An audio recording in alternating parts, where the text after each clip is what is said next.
Once, our estate was the envy of this land.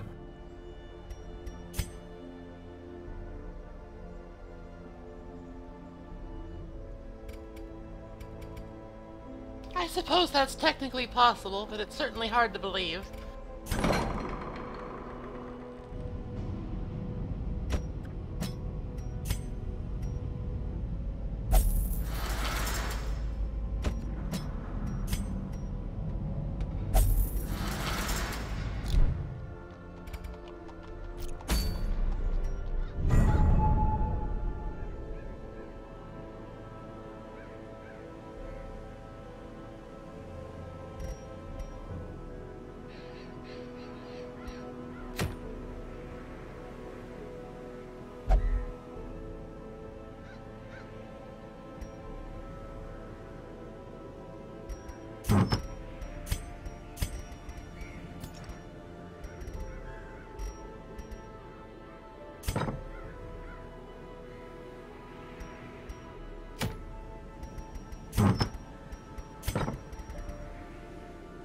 Well, hello everyone.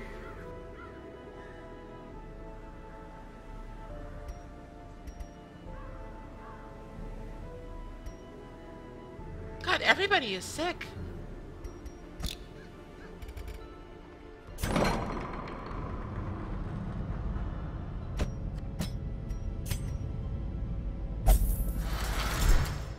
Everybody is stressed.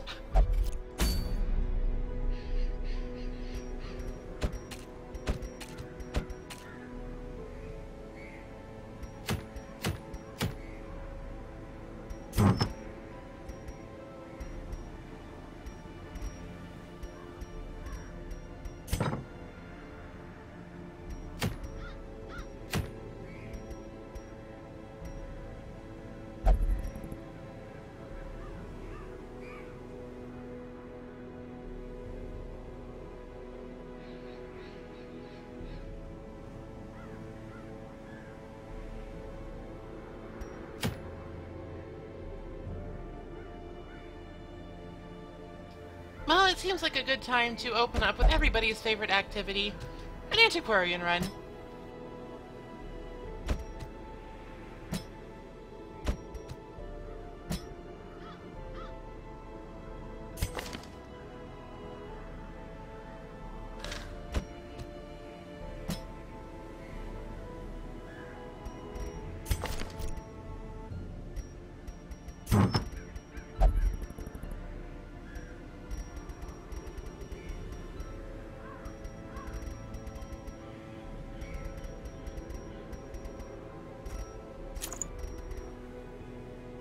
I'm actually quite enamored with the Ancestor's Signet Ring.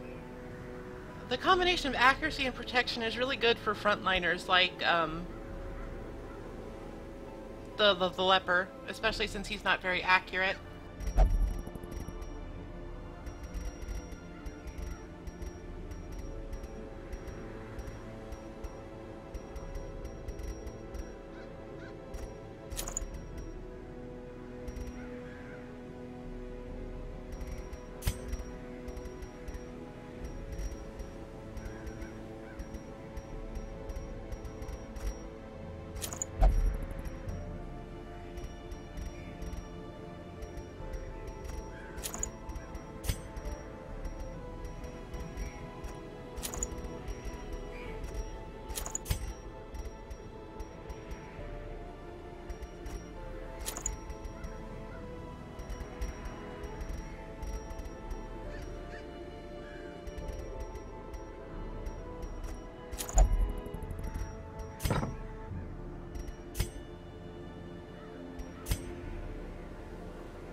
since we're a little low on funding right now, I think I'm gonna take, like, the bare minimum.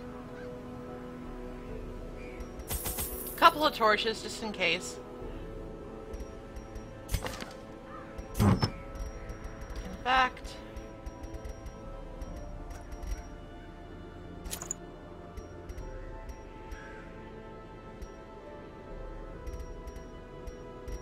Alright, maybe that's a little overkill.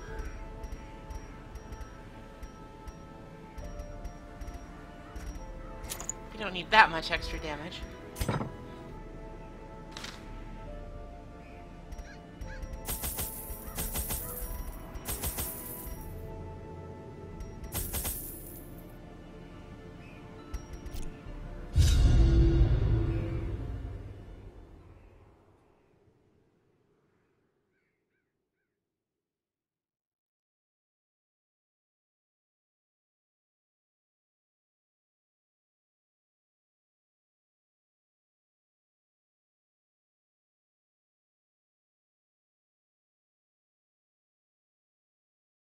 The smell of rotting fish is almost unbearable.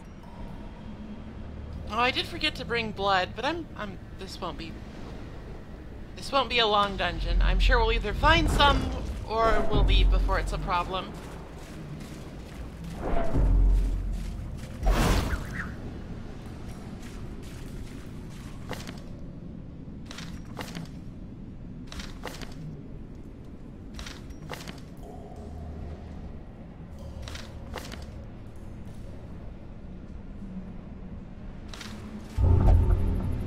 Oh, well, that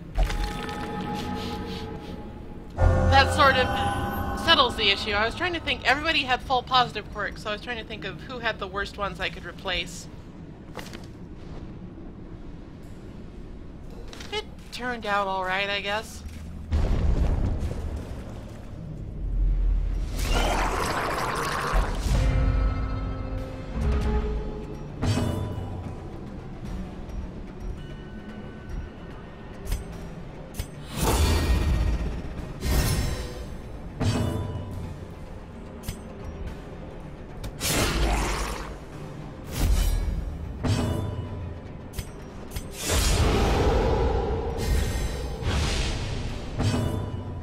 So I'm trying a bit of a, I wouldn't really call it a new strategy, but I'm trying a strategy I don't think I've done before, where I'm having Dismas, well not Dismas, Sydney, the Highwayman, use his riposte, and having the Antiquarian use Protect Me. Give them no quarter. And it seems to be working out pretty well.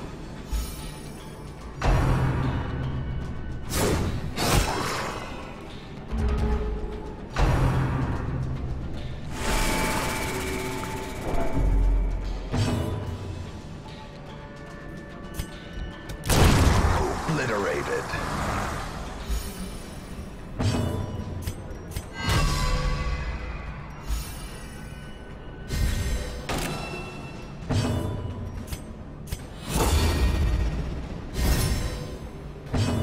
The Man-at-Arms can kind of just do that himself with Defender, but as the enemy crumbles. the Highwayman has no such... A trifling victory, but a victory nonetheless. has no such native ability to do that on his own.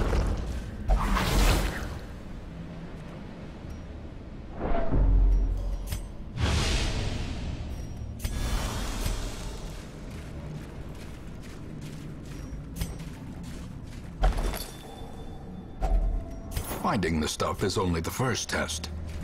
Now it must be carried home.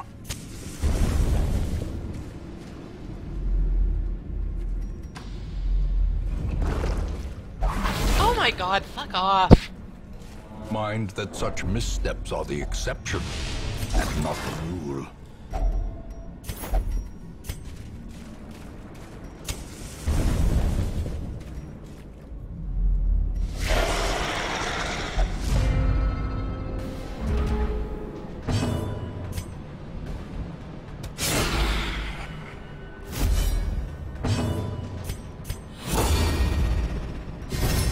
The Antiquarian has very limited offensive capabilities, but that doesn't necessarily mean that she can't be useful in her own unique way.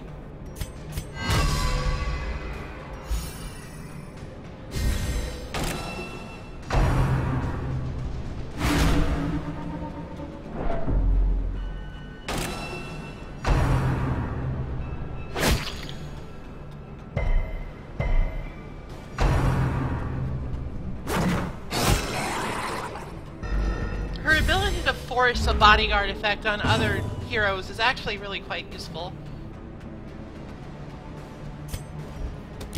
Eradicated.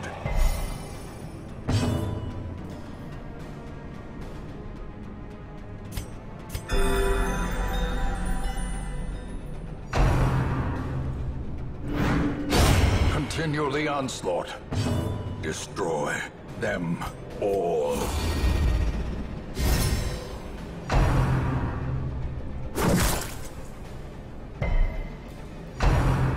The fact that Protect Me also sort of makes whoever gets in a tank is also really good.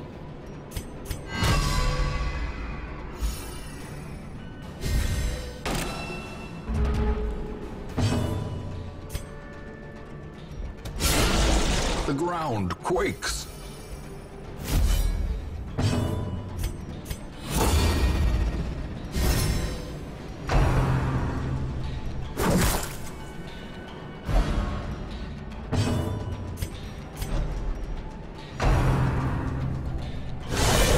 Death waits for the slightest lapse in concentration.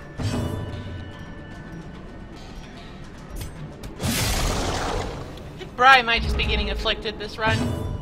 It might be better just to sort of accept that and move on.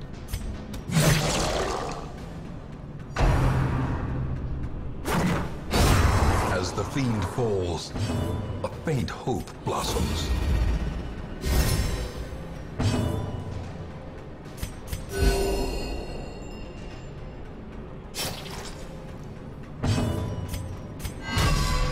I mean, it's still probably better to try and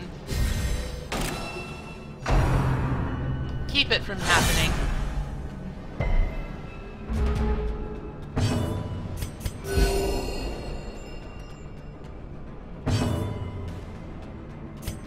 Afflictions are always extremely annoying to deal with.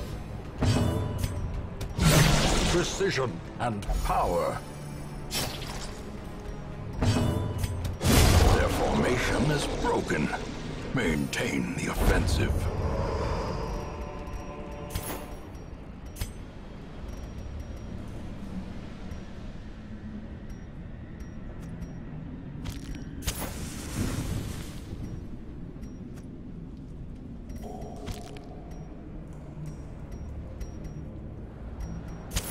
The match is struck. A blazing I star guess we should probably is take the born. blood just in case he starts craving.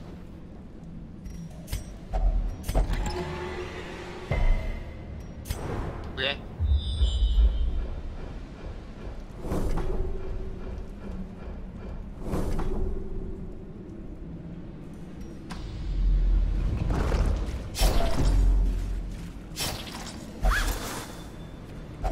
Wealth beyond measure, awarded to the brave and the foolhardy alike.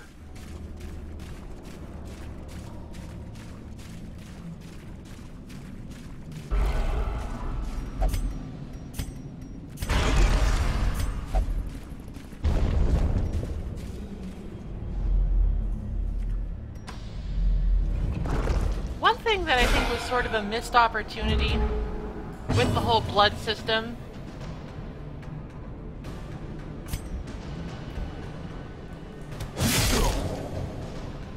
was that the effects are very,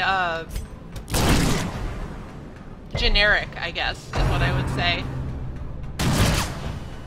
It's like, when you have somebody bloodlusted, they just get a damage buff. When they're craving, they just sort of do random affliction things.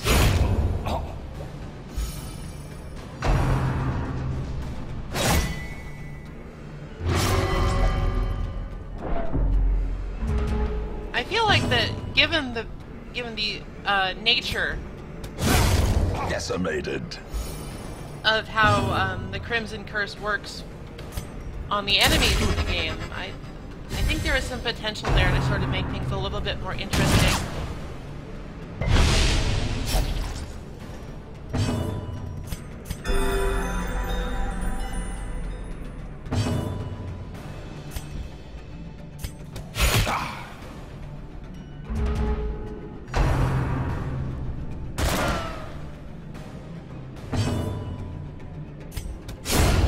Annihilated.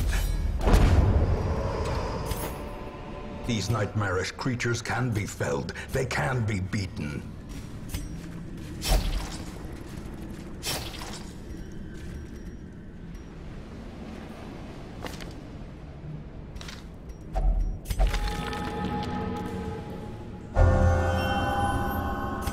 I'm not a big fan of the quirks that give you just like a specific thing in a specific location. It's like they're not bad, they're not unhelpful, it's just they're very it's prohibitive to try and build your composition around them, in my opinion.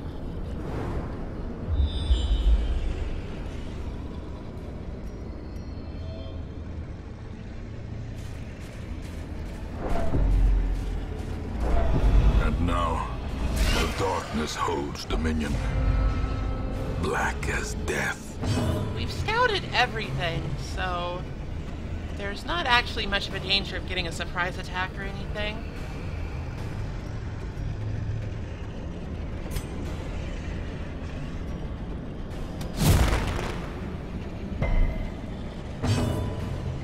Or the shotgun.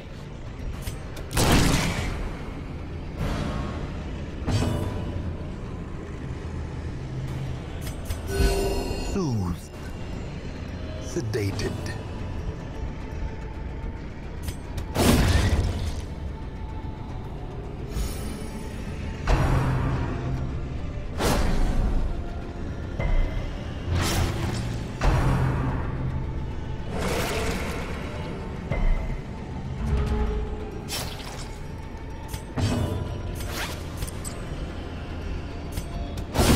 A decisive pummeling. So how y'all doing on this fine Tuesday afternoon?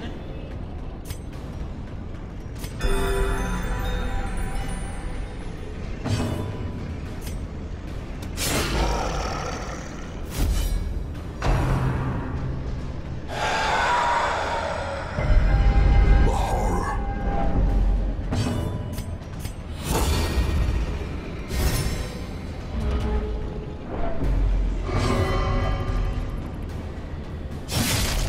Christ alive, dude!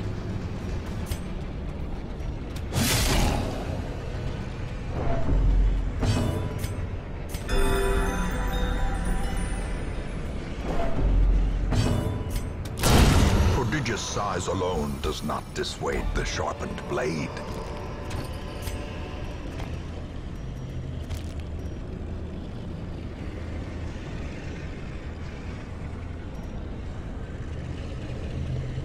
That was just random 13 damage that didn't need to happen.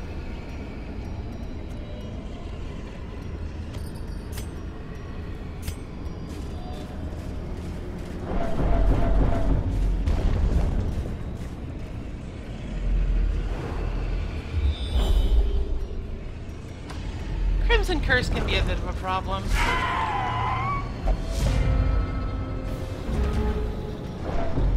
And who better to demonstrate than a bunch of supplicants?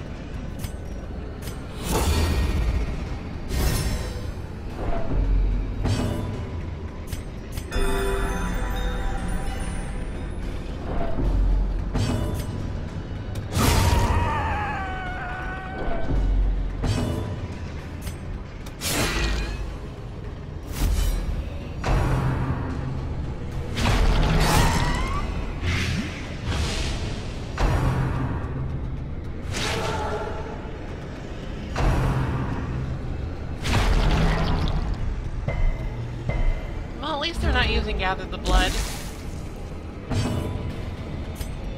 A singular strike. That's the only one that actually has an infection chance.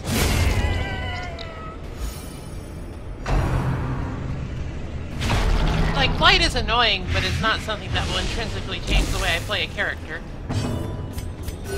The wounds of war can be healed, but never hidden.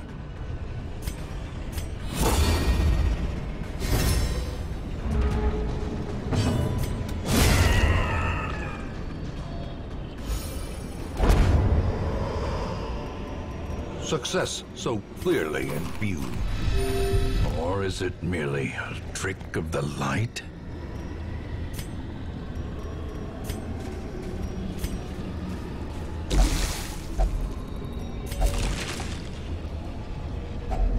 Glittering gold, trinkets and baubles, paid for in blood.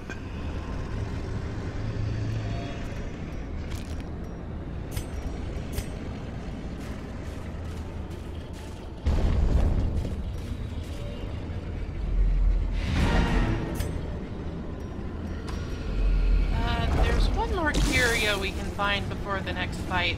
Oh, and it's a good one. Alright, who has the shittiest bad quirks? I think that might be Bri.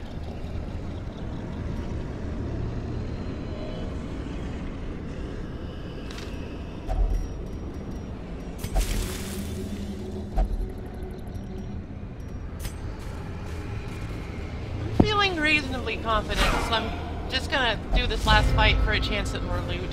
That's why we're here, after all.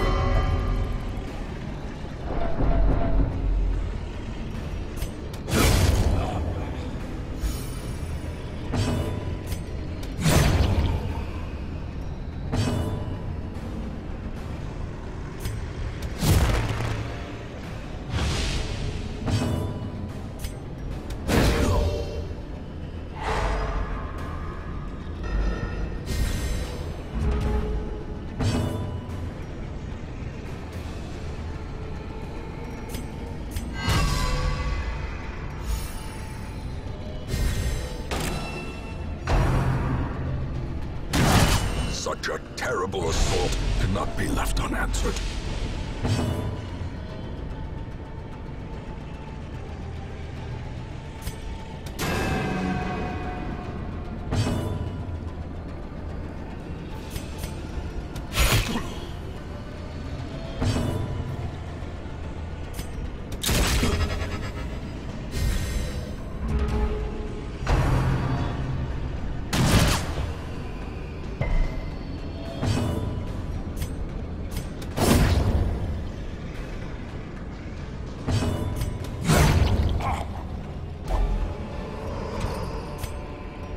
Remind yourself that overconfidence is a slow and insidious killer.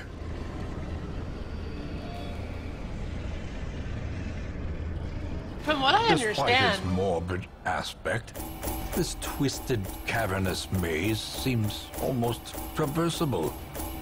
From what I understand, being a leper back in the day was, quite the strenuous activity if you didn't want to get, like, hung for heresy or something.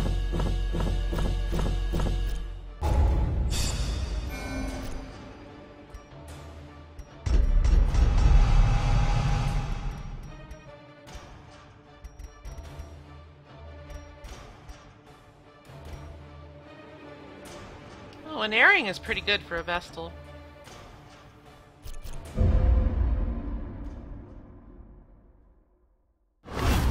All my life I could feel an insistent Oh, shit, gnawing in the okay. back of my mind. It was a yearning, a thirst for discovery that could be neither numbed nor sated. Oh, we only have like one infected hero, actually. I don't think he'll actually come after us. God, one of these days I'm going to fight you.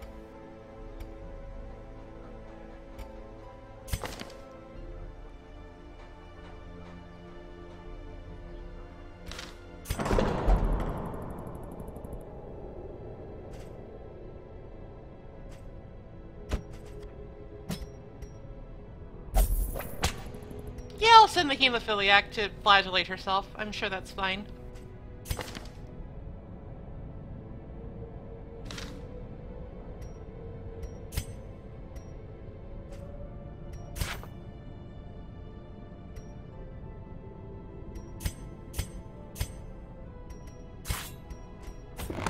little hope, however desperate, is never without worth.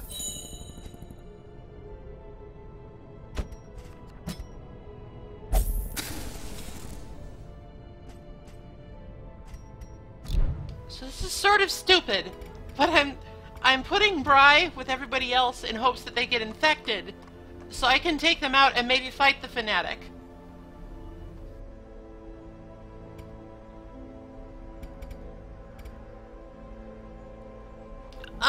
I think it might be possible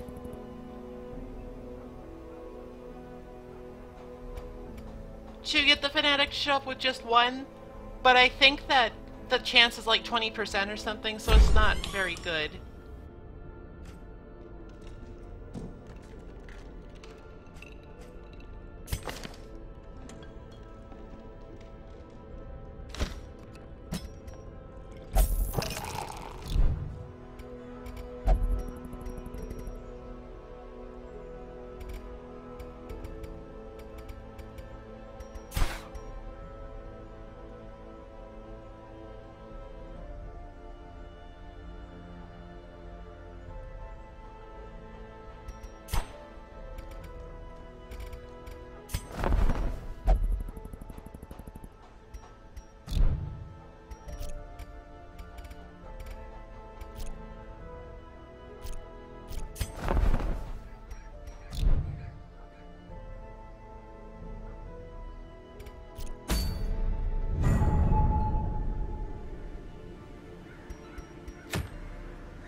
Actually taking it.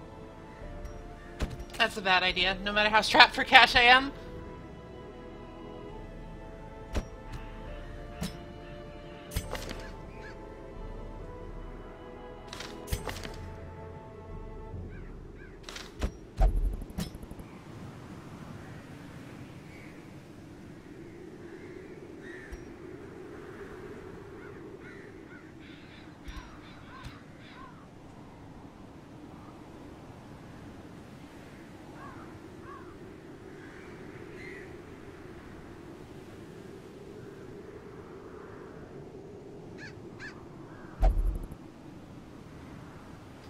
Let's see. Who do I want to take along?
Look.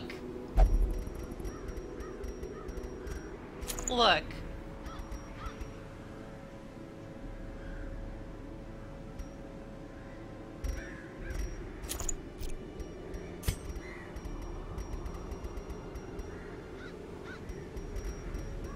I know it might seem like a lot, but at this point in the game, I feel like I should have a lot more. Maybe that's just my insatiable greed talking.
Look at me, I'm selling trinkets for shovels.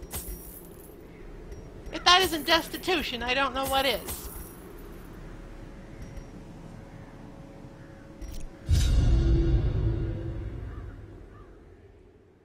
I mean, granted, they were shitty trinkets that I won't miss, but I had to sell them nonetheless.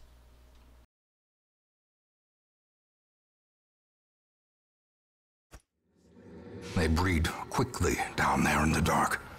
But perhaps we can slay them even faster.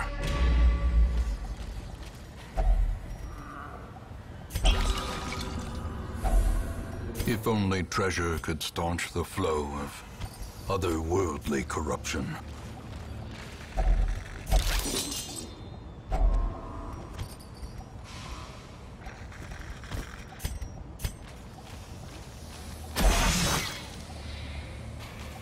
Watch your step.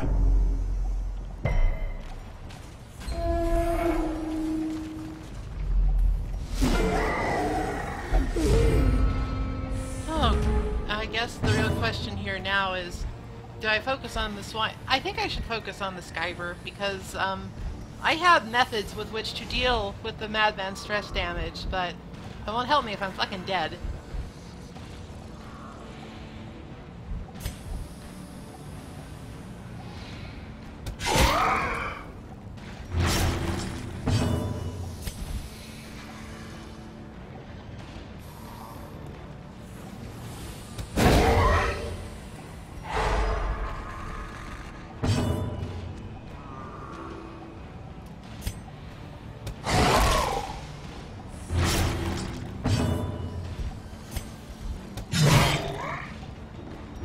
Very unassuming, but the Skyver is just...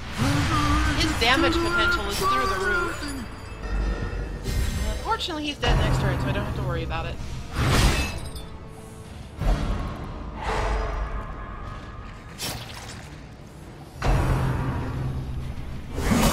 Grievous injury. Palpable fear.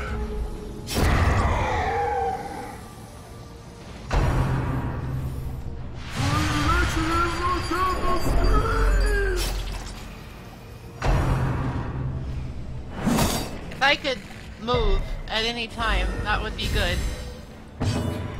Thank you.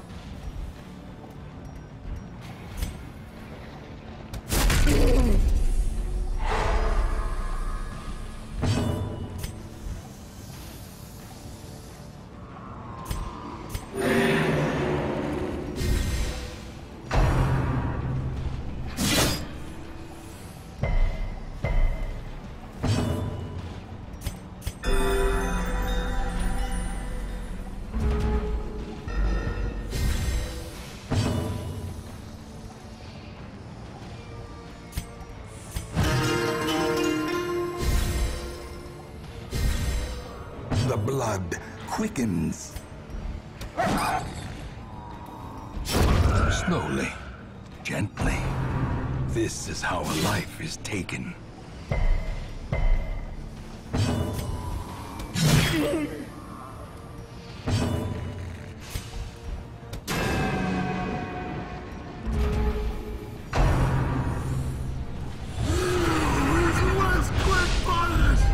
Knowing uncertainty, the birthplace of dread.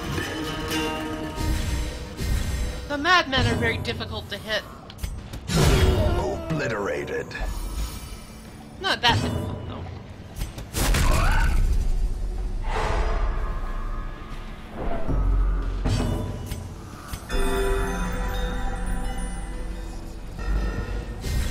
Honestly, the madmen kind of remind me of the Swedish chef from the Muppets. I don't know why. Just the sort of like fake language that they use. Erdy, erdy, brisky, brisky. Yeah, I'm just counting for us all. Wow.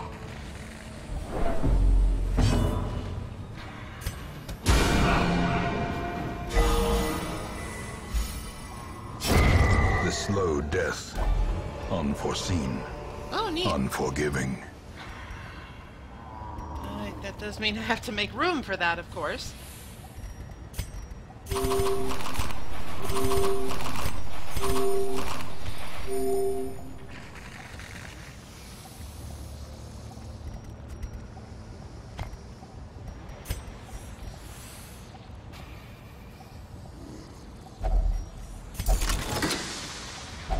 Wealth beyond measure, awarded to the brave and the foolhardy alike.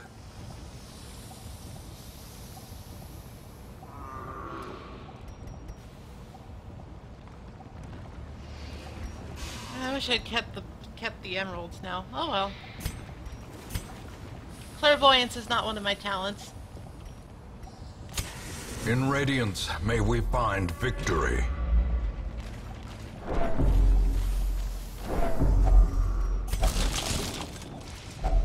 A fortune, waiting to be spent. So much food!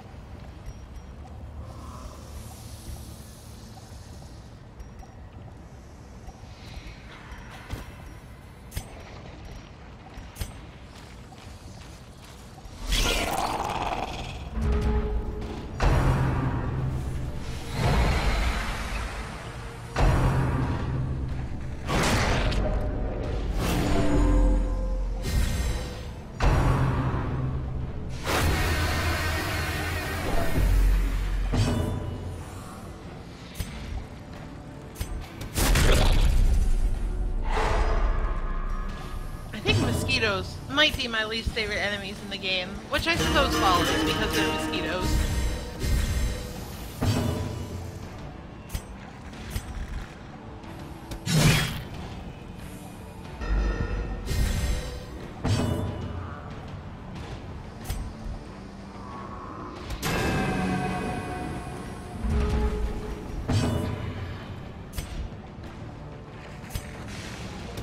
Confidence surges as the enemy crumbles. Just hate him! I hate him!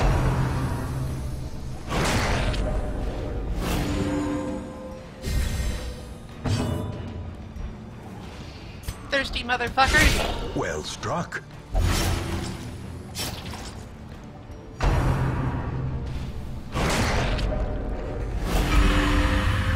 So it begins.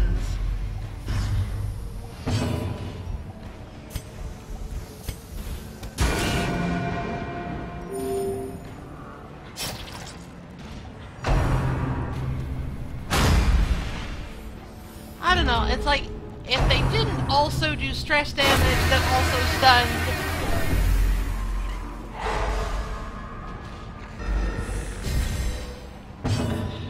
Hate him! I hate him!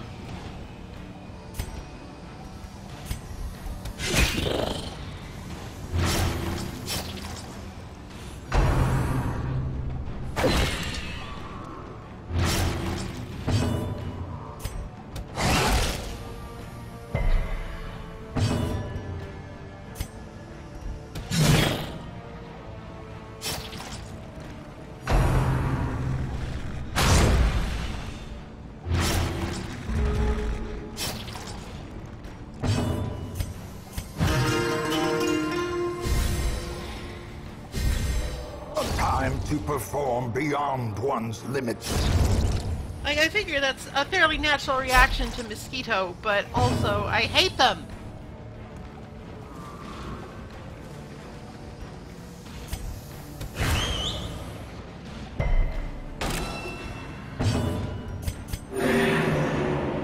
You'll die to bleed, A death by inches.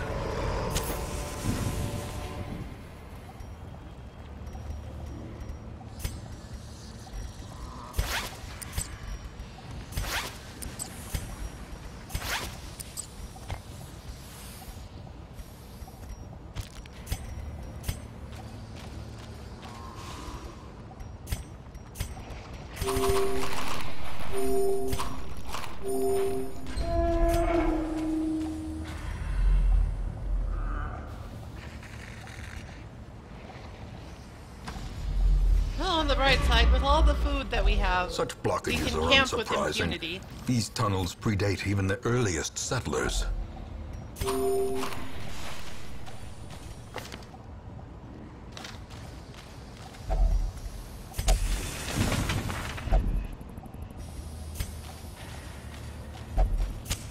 The light, the promise of safety. I wish I hadn't tossed the holy water. Oh well.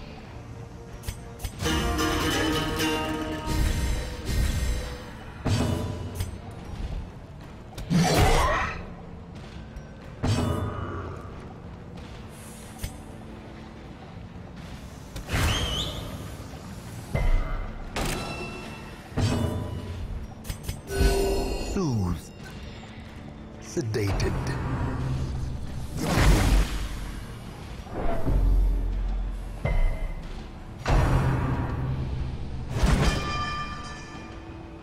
That was lucky. Cripple them is a really nasty ability.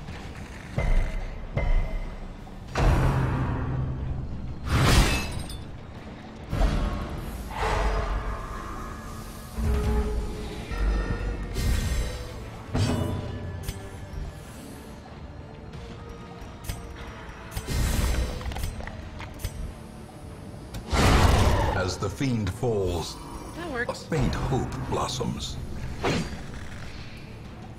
I'm trying to be better about remembering to use Madagi Treat.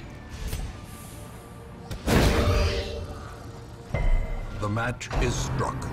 A blazing star is born.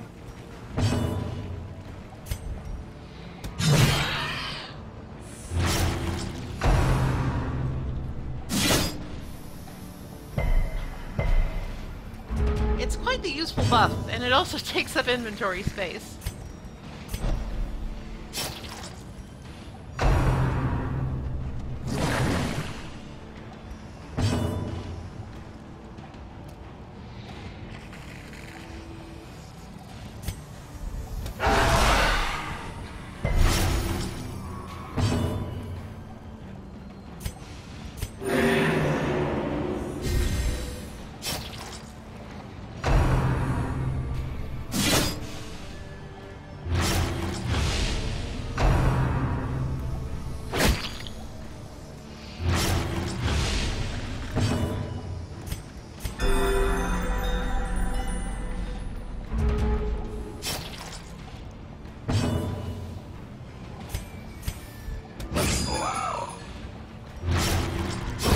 Great is the weapon that cuts on its own.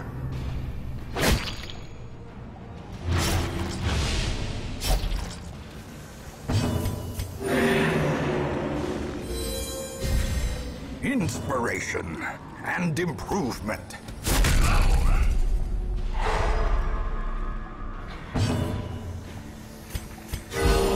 Compassion is a rarity in the fevered pitch of battle.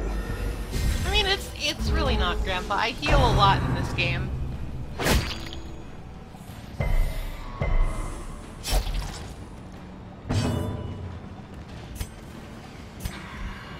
I know that there are some who would say too much.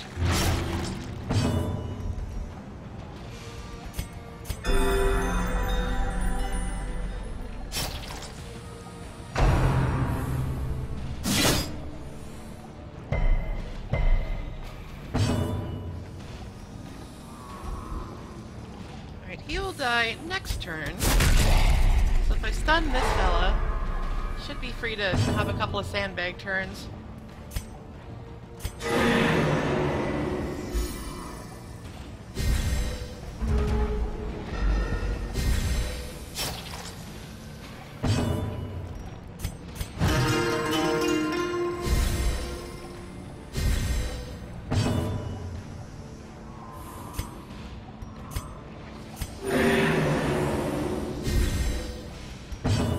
So yeah, the casual 84% damage buff.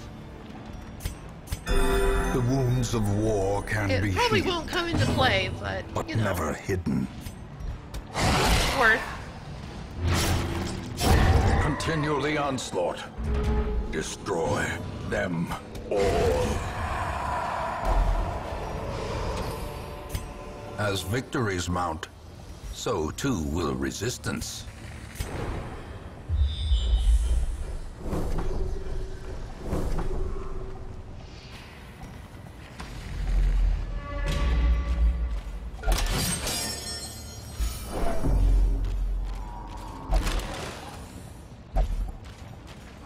Moving on.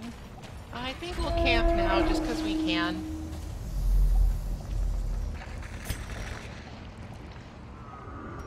Free up some inventory slots. Huddled together, furtive and vulnerable. Rats in a maze.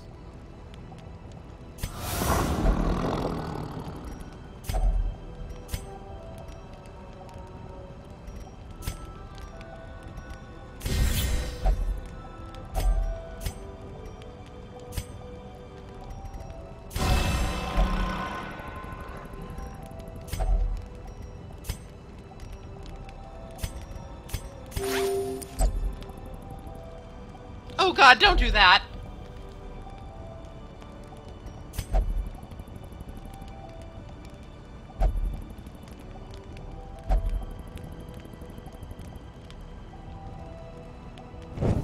Dog is As good the for light many gains things, purchase, but not for wound cleaning. Spirits are lifted, and purpose is made clear.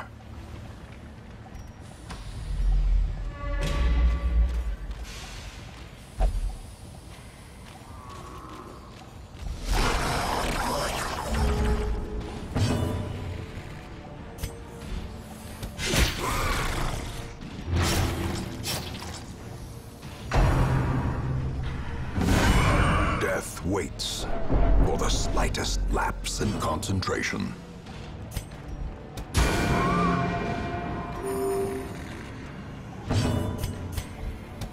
Their formation is broken. Maintain the offensive.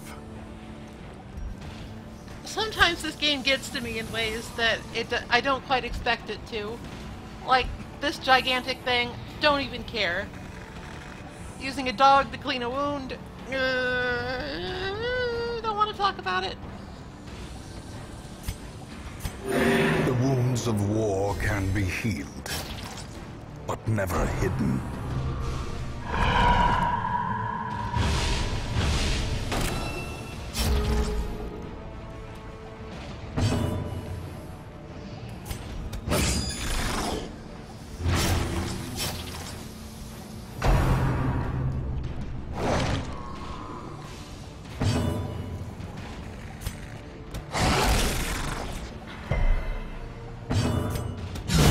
Prodigious size alone does not dissuade the sharpened blade.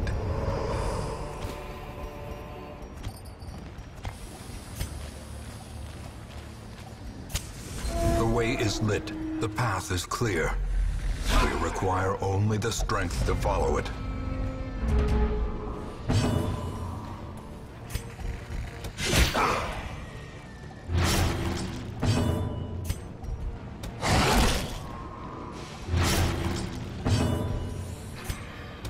Press this advantage. Give them no quarter.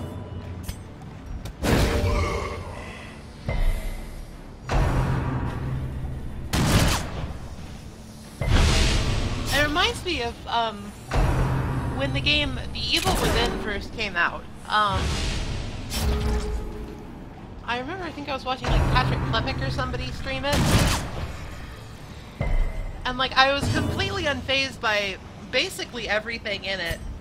Until the point where Sebastian got hit in the leg with a chainsaw, and he got like a really nasty gash, and then he had to go wading through like corpse water. I was just like, oh my god, the infections, the infections.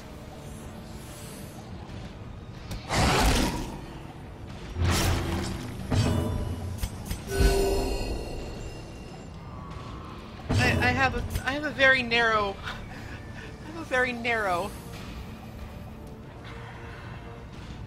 area of vulnerability, and it's quite apparent.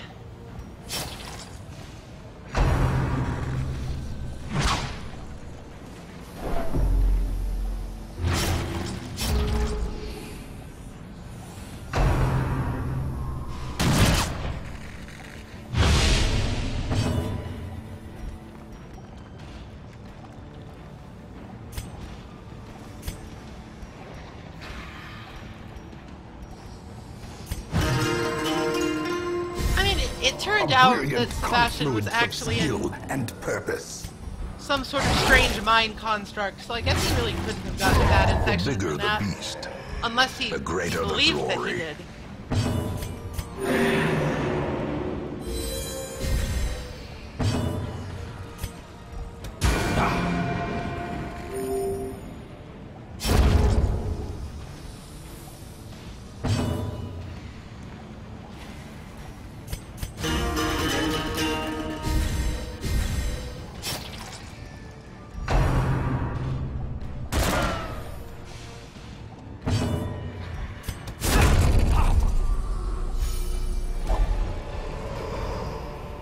Foolish horrors, brought low and driven into the mud.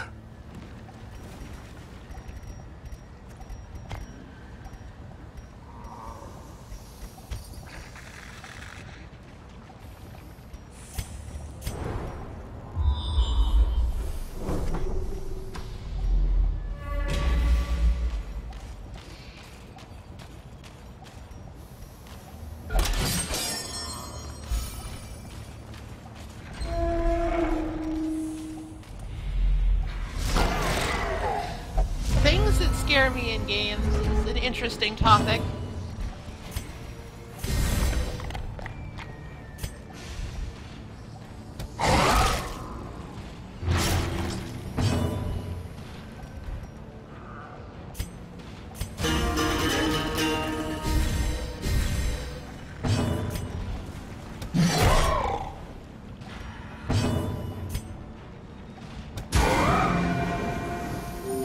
He's not quite dead.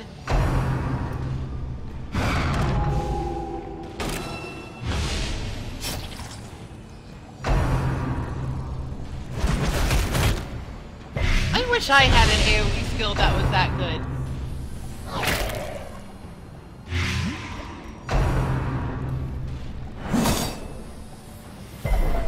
A hand's breadth from becoming unwound. Am I just gonna lose this Jester for nothing? Precision and power. Dazed, reeling, about to break.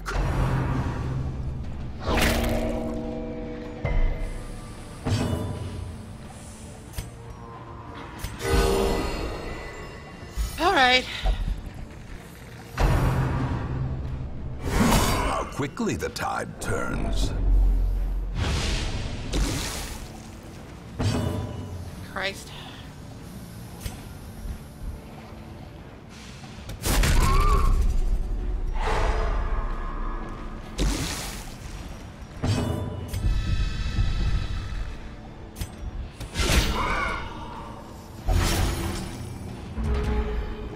That was a little scary. Mortality clarified in a single strike. Still kind of scary. Destroyed.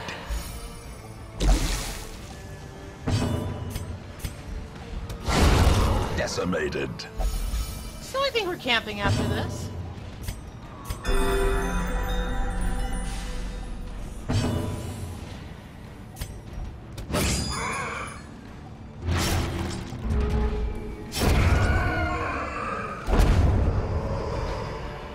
A trifling victory, but a victory nonetheless.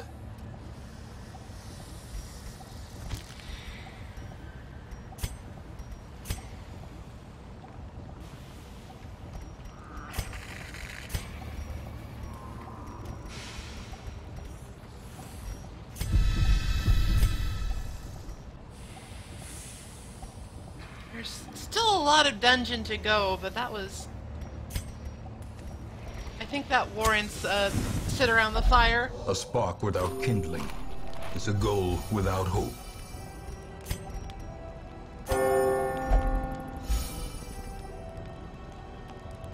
Sadly, I don't think I have anything that actually removes mortality debuffs.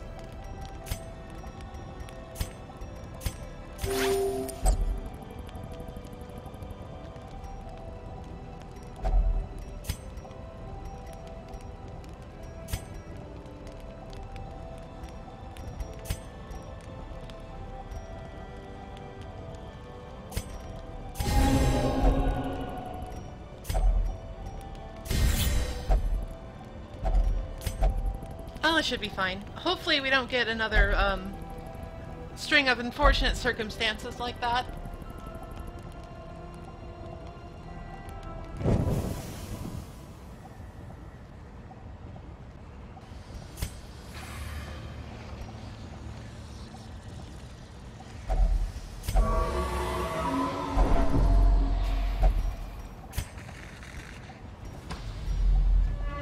Willing to take that risk because I know that the Jester can just undo it.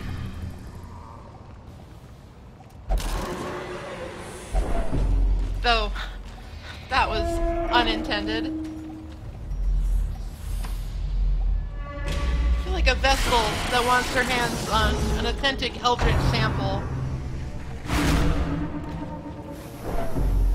Maybe that's a conflict of interest.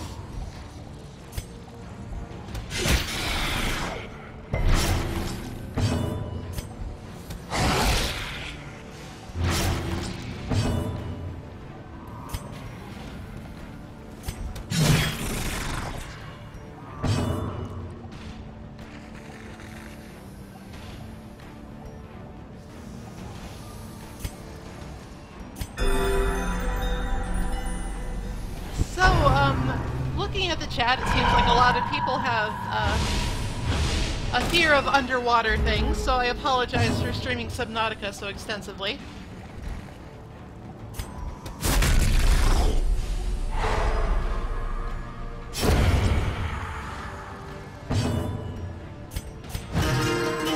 I really like that game. Sometimes it's spooky.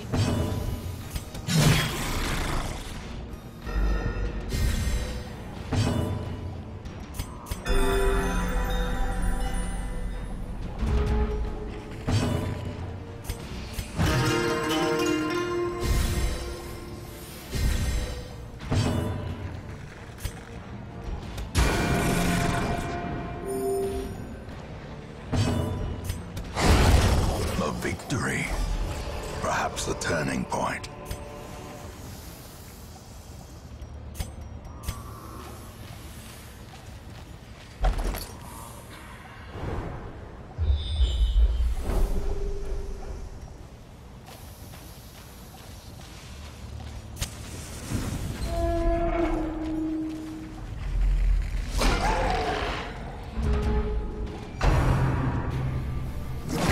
Leave my Jester alone!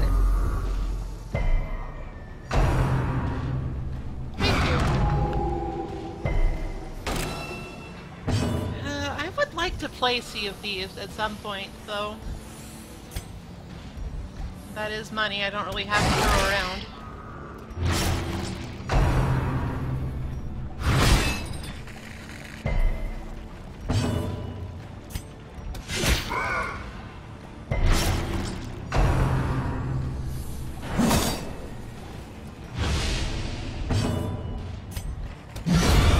Annihilated.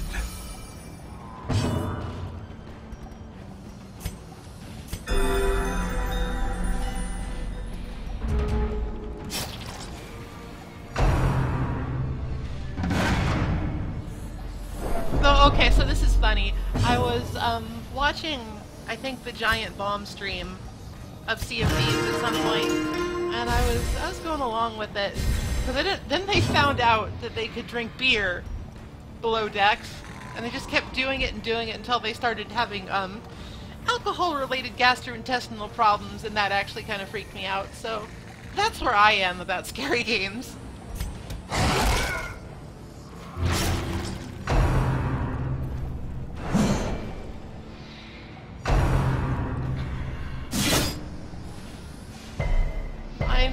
I am able to inure myself to some of the more scatological aspects of this game just through exposure, but also because they're gross monsters, and that seems to sort of help me through it. But A singular strike. when it comes from people, it's very difficult for me to handle.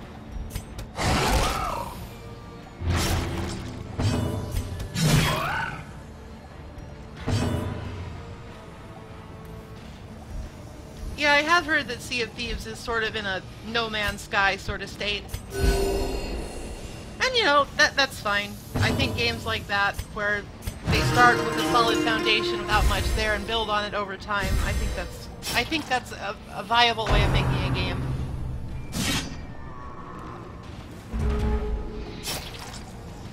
As long as they're honest about it.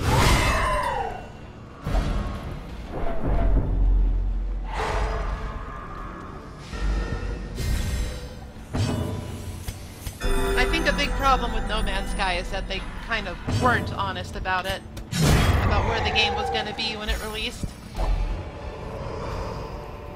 Be wary.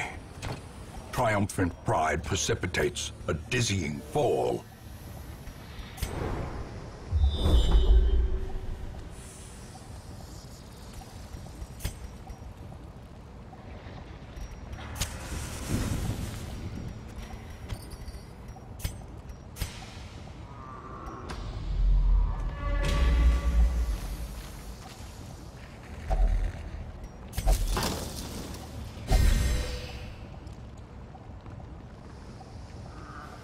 Oh, Sea of Thieves is Windows 10 only? Okay, I guess I can't play it then. The last time I tried to install Windows 10 on this machine, everything broke and I had to roll it back.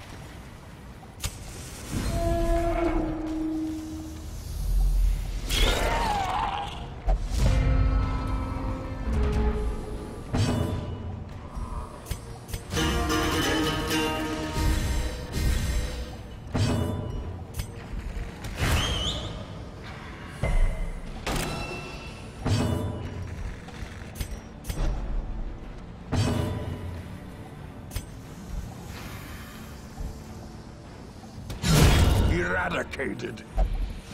That was actually quite stressful when that happened to me, because I was right in the middle of Dark Souls 3, and I think that incident actually kind of took the wind out of my sails on that project. It was unfortunate.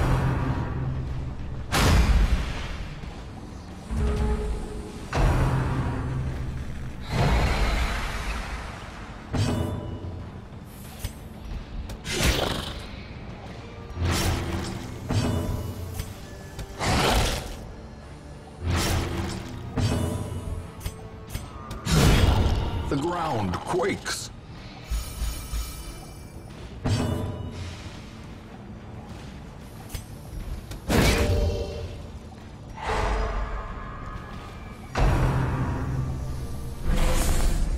I imagine that I will upgrade to Windows 10 at some point, but probably not on this computer.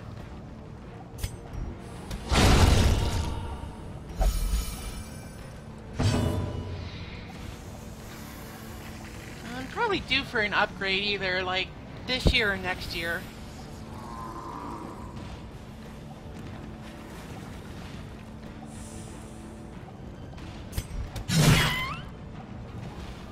And I figure if the computer starts with it, then there's less chance of it fucking everything up. Marginally, anyway.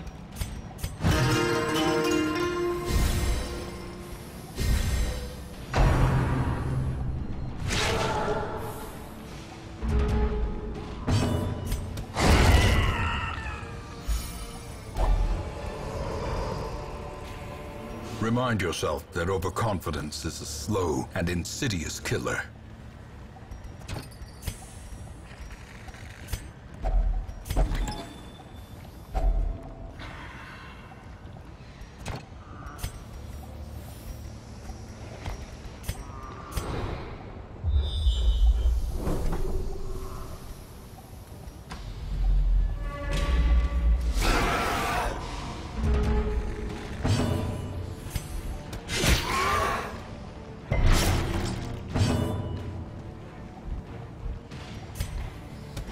Impressive.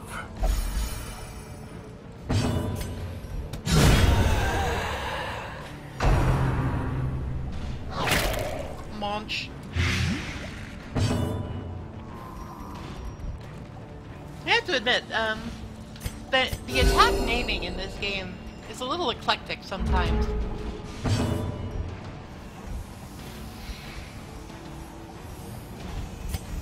Sometimes you've got Hound's Harry and Hound's Rush. These nightmarish creatures can be felled. They can be Or beaten. sometimes you've got, like, Cripple Them, or, Know This, and other times you just have Munch.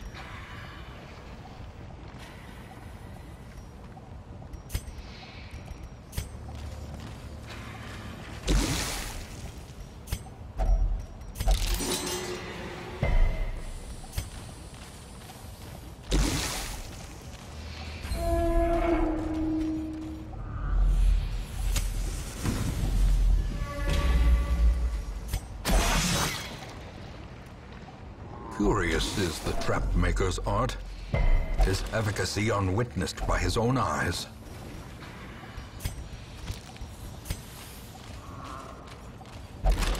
I do need lots of bus, but I also need other things. I will meet them in the middle.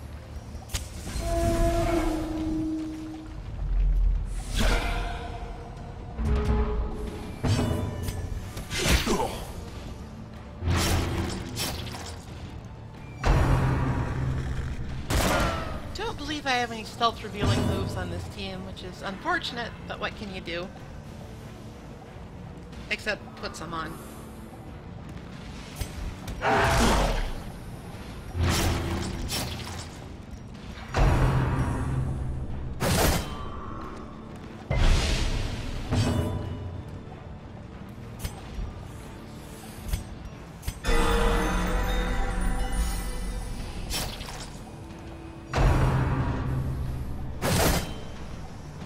Not a big fan of Hound's Harry as a move. I just feel like it doesn't do enough.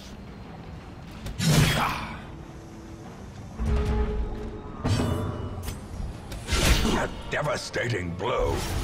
Like, it has its uses, but...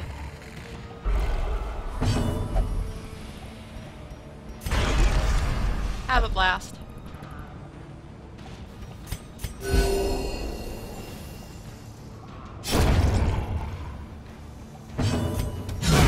Masterfully executed. Seize this momentum. Push on to the task's end.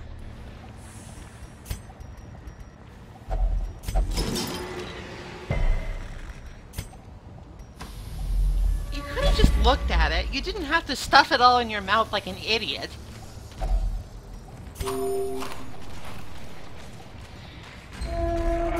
I swear, sometimes it's less like leading a group of heroes and more like hurting a bunch of really dumb, hungry cats.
I do enjoy the idea that the ghoul just has an unlimited number of skulls with which to toss at people.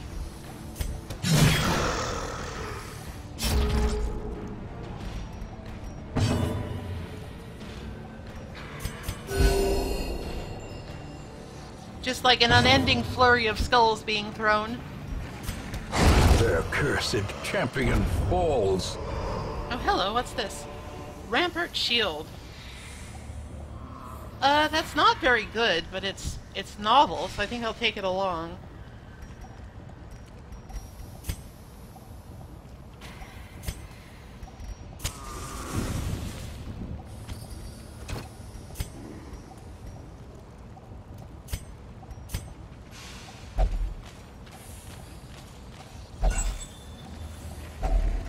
Finding the stuff is only the first test. Now it must be carried home. I do like trinkets that like make non-standard builds viable, though. I enjoy that a lot.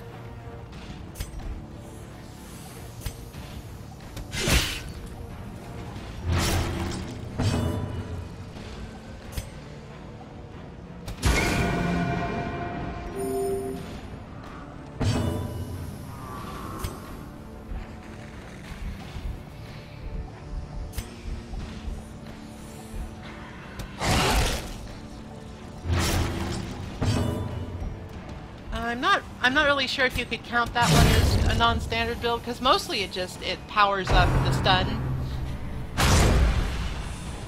which is something that you will probably take along.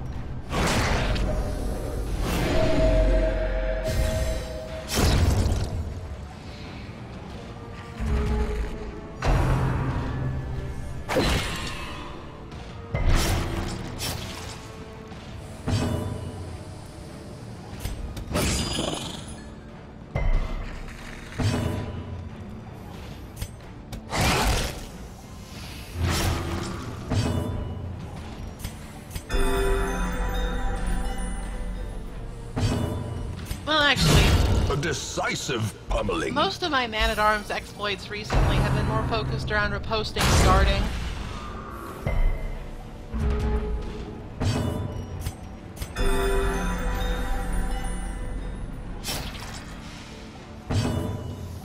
And, well, I currently don't have a Man-at-Arms, so maybe that is a clue for me to try something different.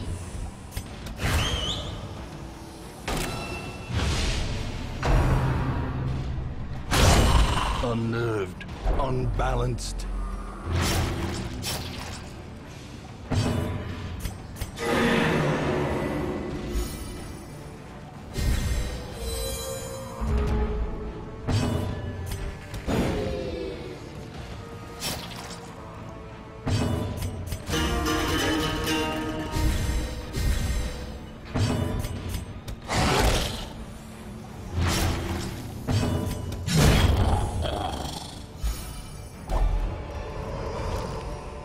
This expedition at least promises success.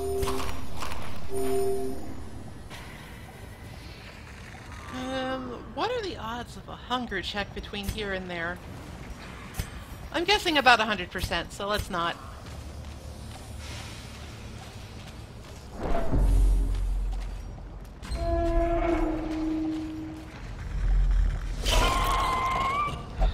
More of you?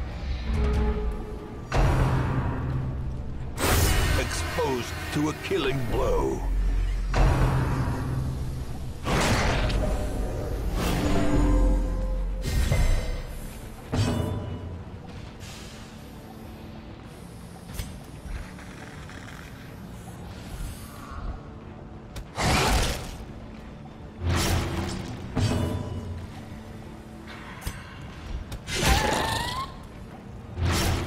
This configuration isn't optimal, but it works, so I don't think I have the time to change it.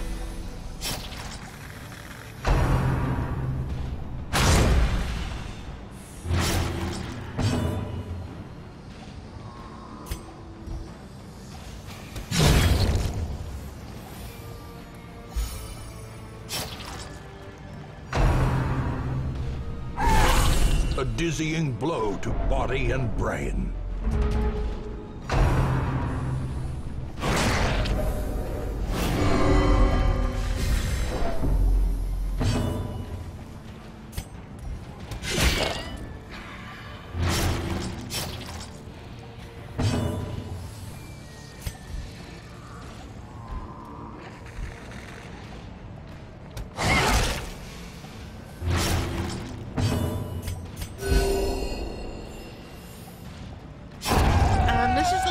Of the dungeon, so all I really have to do is focus on keeping people alive. They can go down as low as they need to. I'm not really saving anything.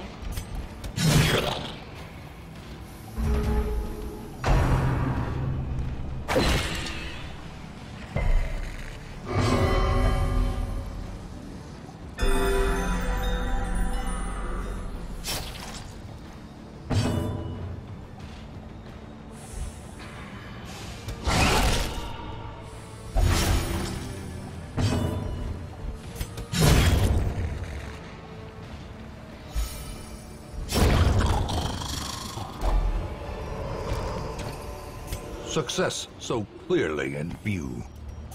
Or is it merely a trick of the light?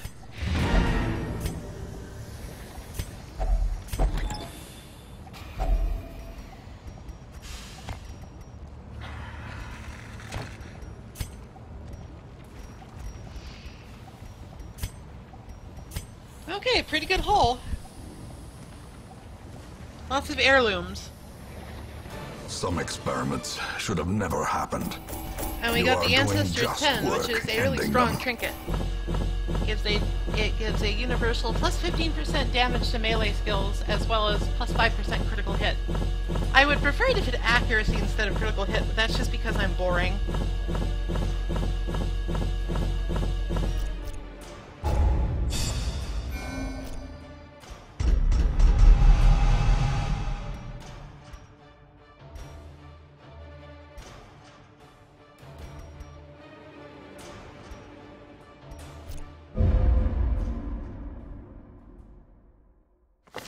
The plume and the pistol.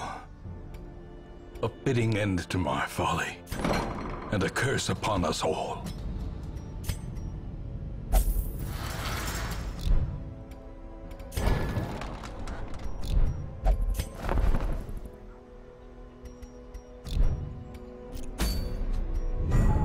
Alright, let us see.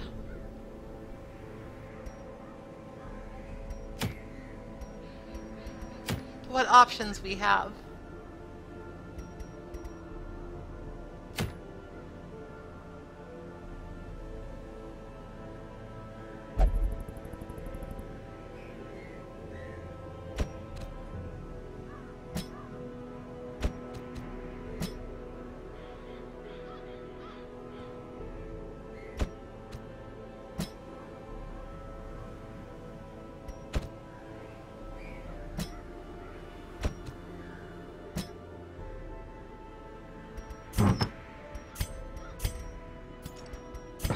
There's two reasons I'm doing this thing in the cove. One, I want to clear a path to the boss.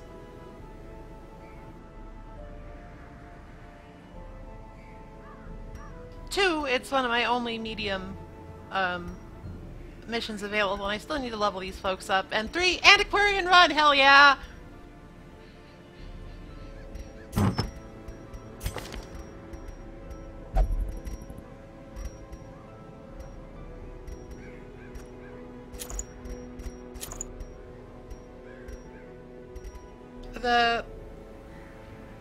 I feel like that no matter what I do, I am going to fucking mess this up, but the Quirboily is a very powerful trinket because it gives so much extra HP for the fairly minimal trade-off of -1 speed. It really makes the shield breaker into a tank.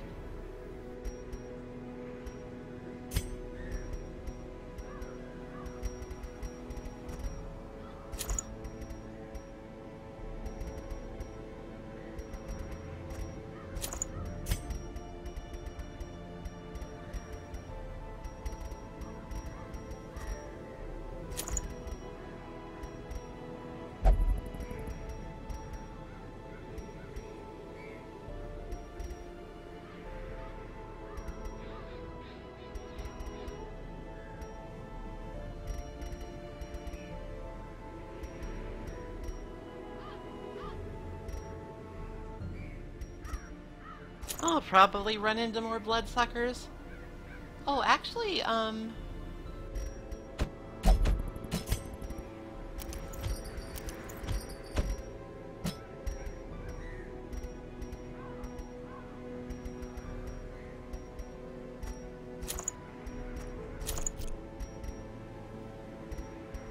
gonna try and see if I can get the Fanatic to finally appear. I want to do that fight.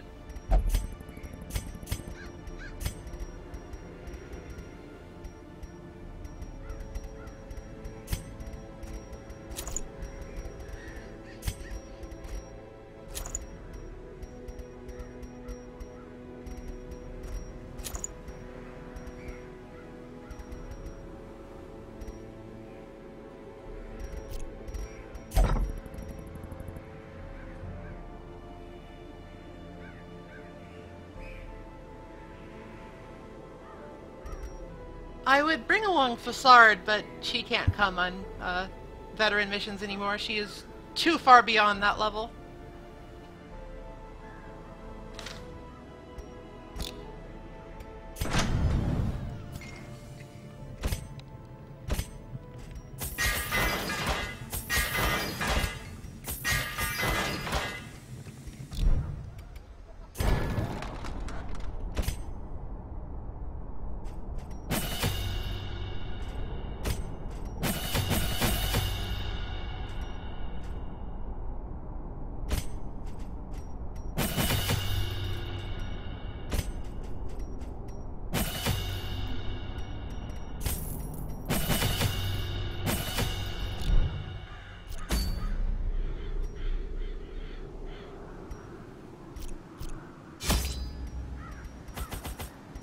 First things first, take some blood.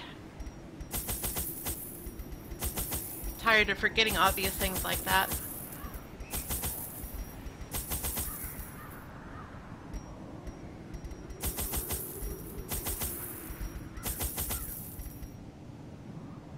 Alright, that should do it. Fingers crossed. Fuck!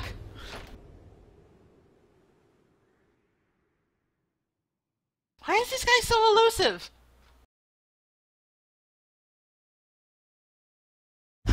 These salt-soaked caverns are teeming with pelagic nightmares. They must be flushed out.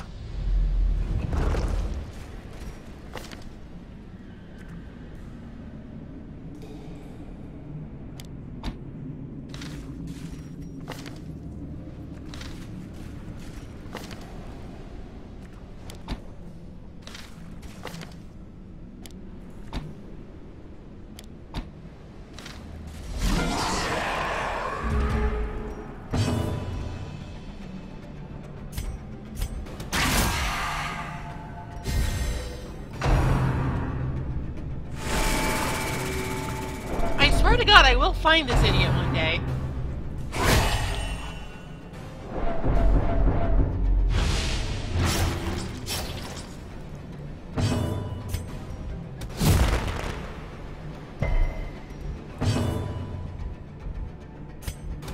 Press this advantage. Give them no quarter.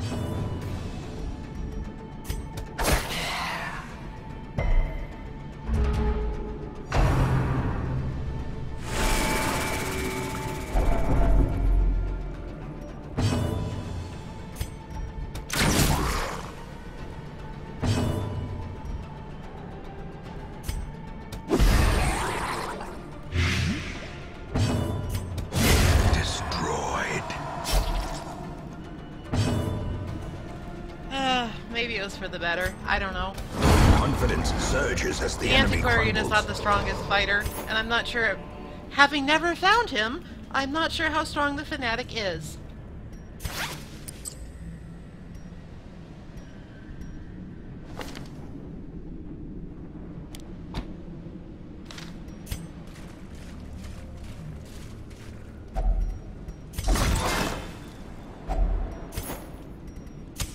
The light, the promise of safety.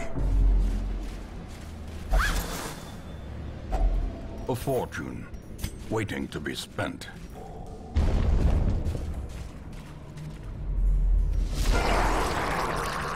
Ah, Christ, it's the fish stack.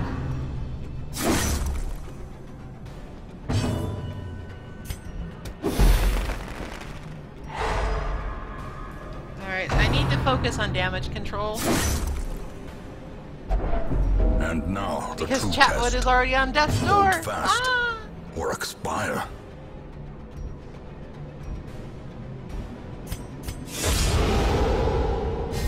Alright, she should actually be perfectly fine. As long as I just keep using Protect Me on the leper. I don't think that these guys have any actual way to, pierce that.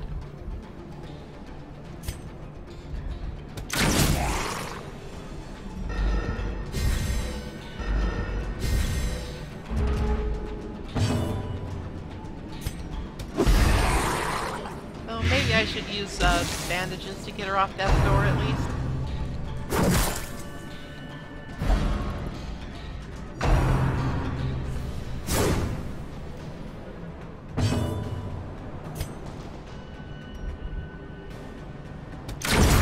As the fiend falls.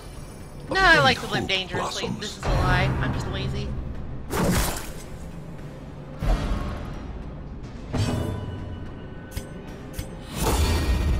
I'll do it eventually. Eradicated.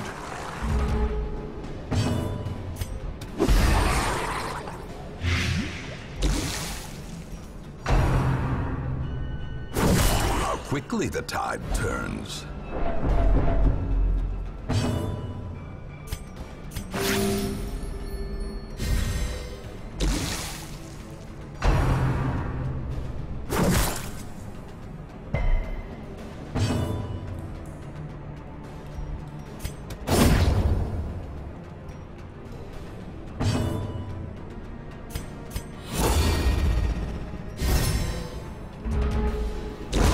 Great is the weapon that cuts on its own.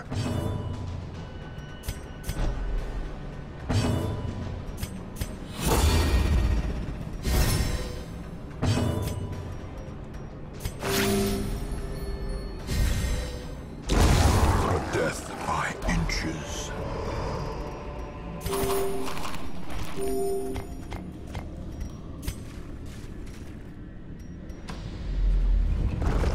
Well, things are off to kind of a rough start on this dungeon, but we'll be okay, I'm pretty sure.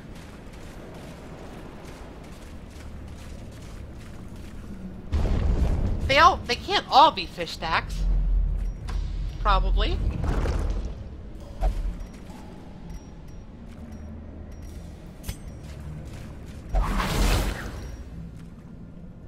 Carelessness will find no clemency in this place.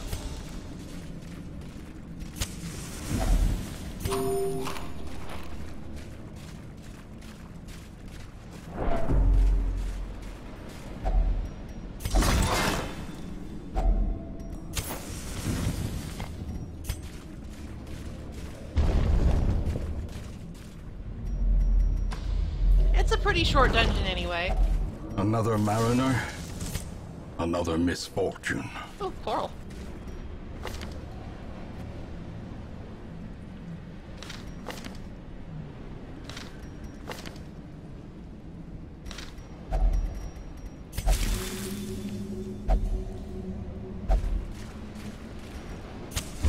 As the Slow light draw is a gains good way to get purchase, rid of. spirits are lifted, and purpose is made clear. Alright, good. I will at least have a chance to act.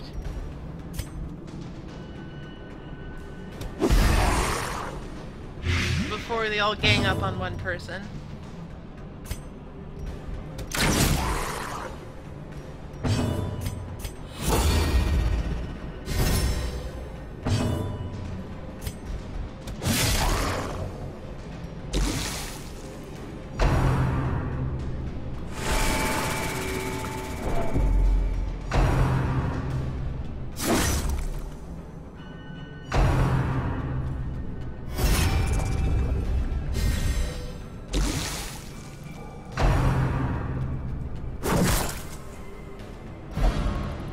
Alright, that's actually kind of good for me because now I can heal.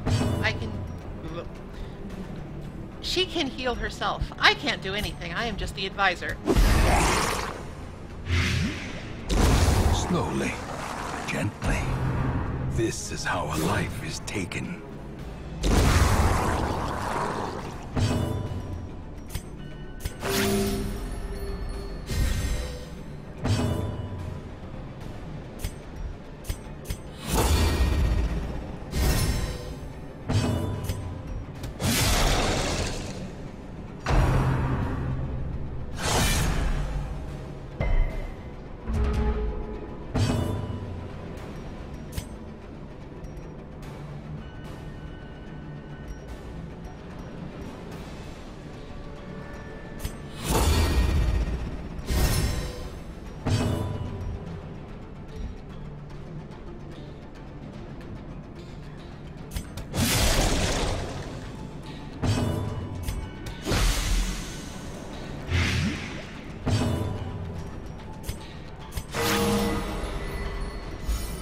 I could have killed the Lightmouth with a Q, but I wanted to have a little bit more time to heal.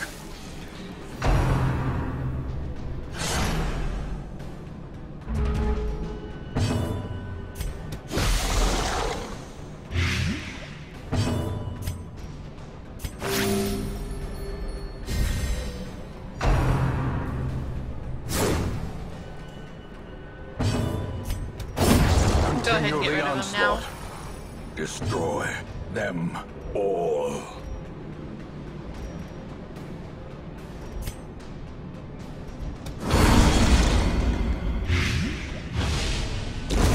The slow death, unforeseen, unforgiving.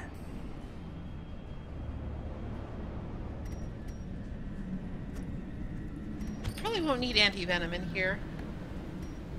We might need the last shovel, actually.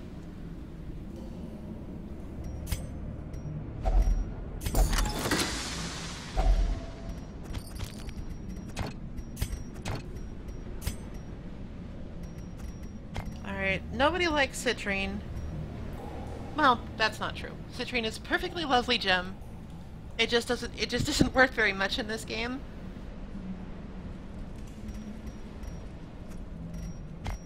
We won't need the holy water either.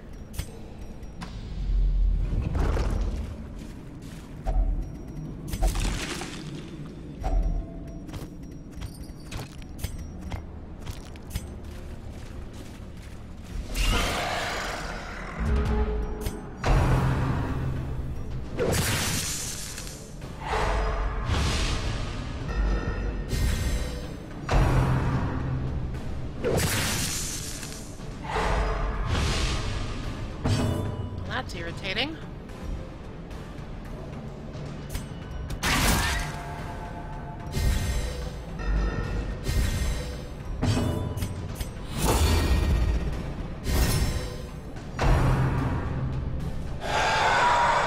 Alright, Antiquarian is probably going to get afflicted, which is annoying, but we can deal with it.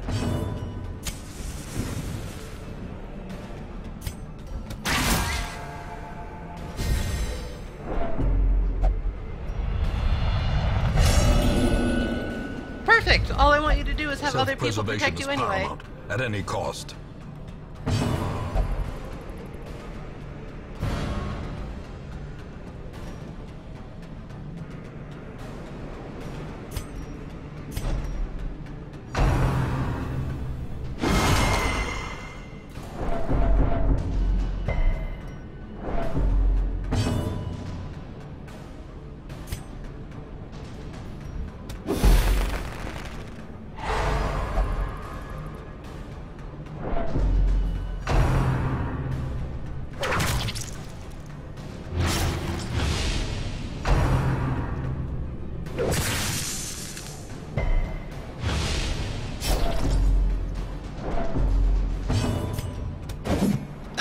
Come on!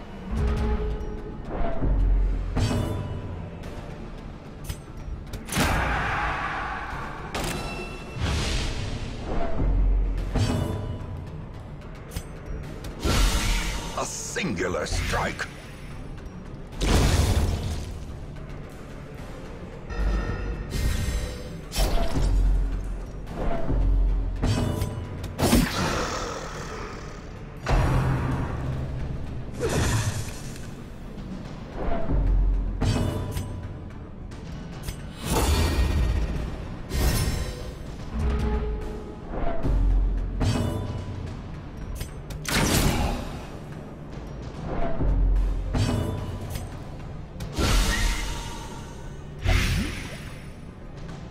Their formation is broken. Maintain the offensive. The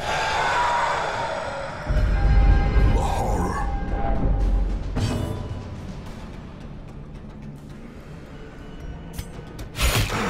Now this is going swimmingly.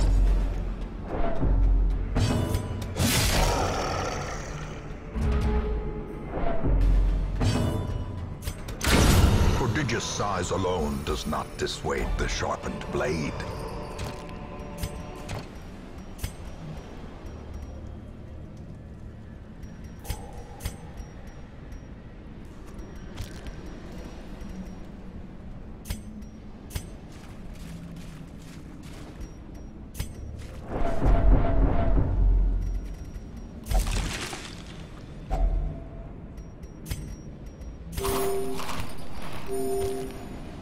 something, you'll feel better.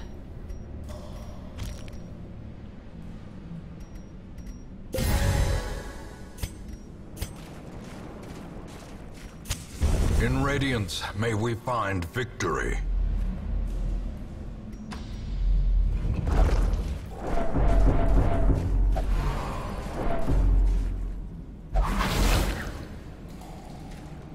Ancient traps lie in wait, unsprung and thirsting for blood. For Pete's sake.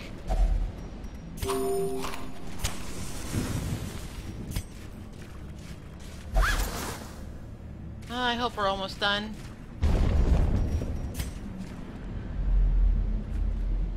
We are almost done, okay. The match is struck.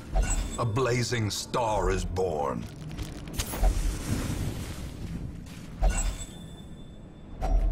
Hacks laden with loot are often low on supplies.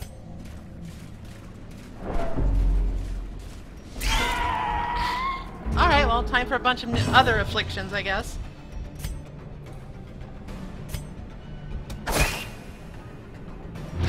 Maybe I'll get that achievement where you finish a dungeon with every character afflicted.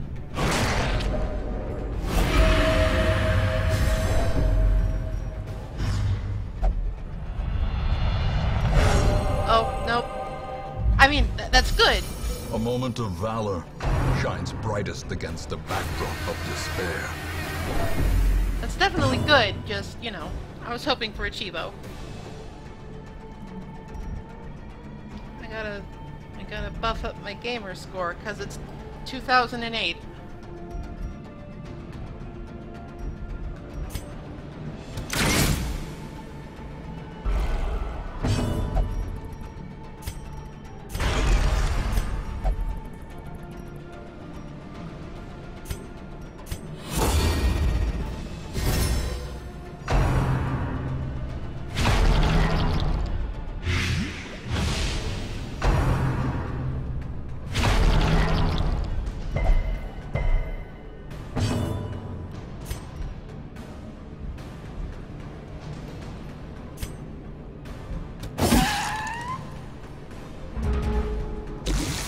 Injury and despondence set the stage for heroism or cowardice.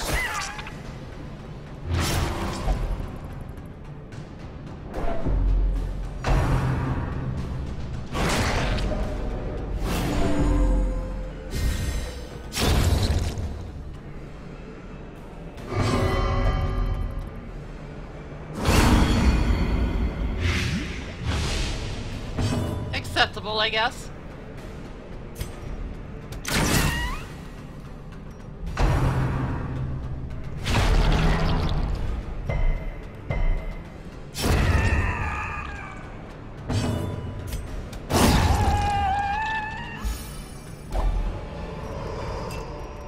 A trifling victory, but a victory nonetheless.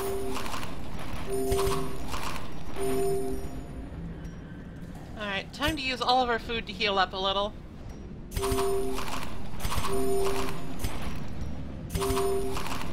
I refuse to believe that there is the possibility that we will get a hunger check in the 5 seconds it will take to reach the door to the last room.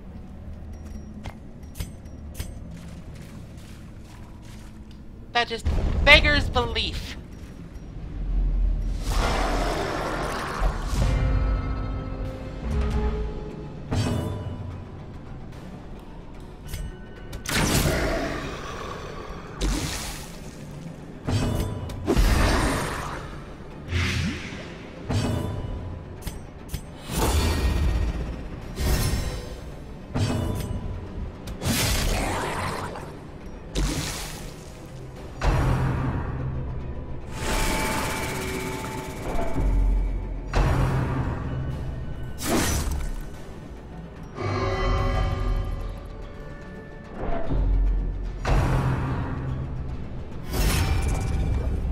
Yeah, that was definitely a classic hubris moment, but also, it's like you can't plan around stuff like that.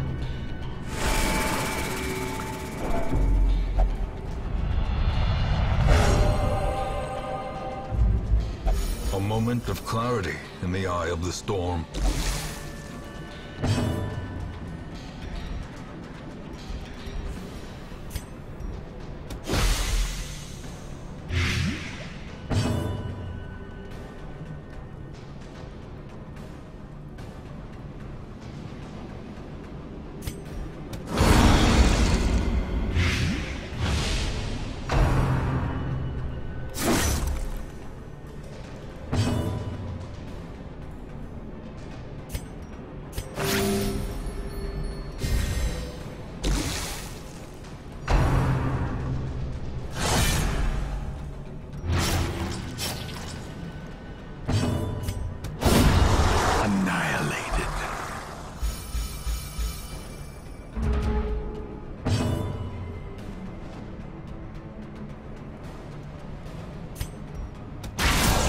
Devastating blow.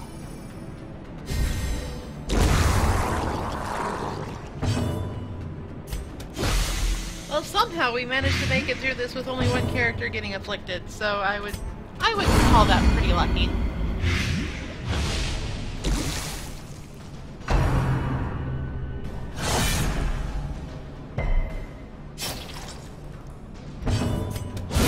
A decisive pummeling. This expedition at least promises success.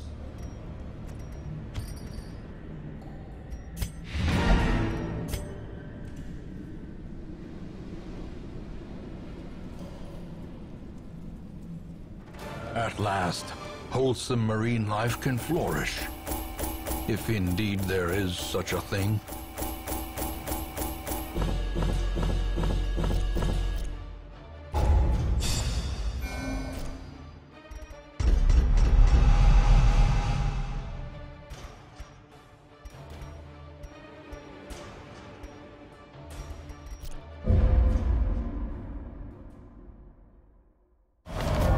The beating heart of the gambling hall. Now bloodless and still. Dismas, was that you?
A little hope, however desperate, is never without worth.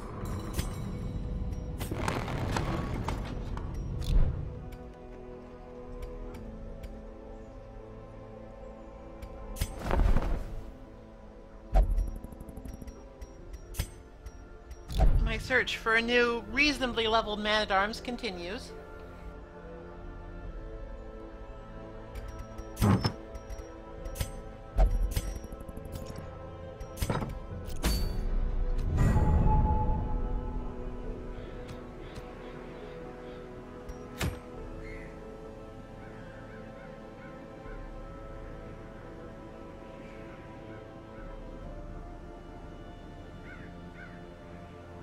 Alright, we'll probably have to wait to deal with the sunken crew until some of our other veterans are done de-stressing.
of the Osmond chains really only power up the chain attack.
Doing a dark run on a champion level dungeon is scary, but I think I'm gonna try it and see how it goes.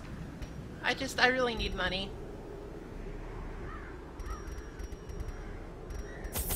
I'll actually bring some laudanum along.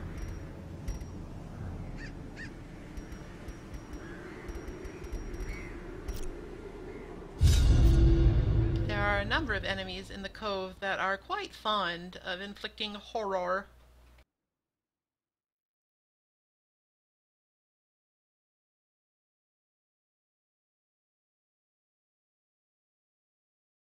The smell of rotting fish is almost unbearable.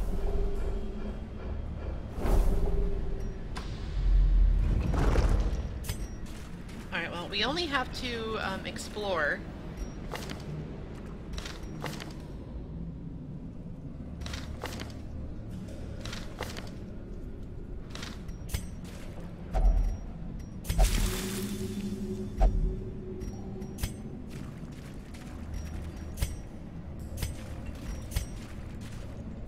So if things go badly, I think we still have a reasonable chance of getting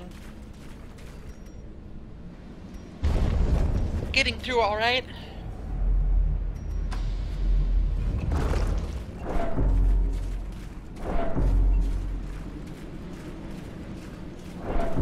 My main concern here is that I believe that on champion level dungeons, when you are wandering around in the pitch blackness, the chance to encounter a shambler actually goes up to like 15%, and champion shamblers are very scary.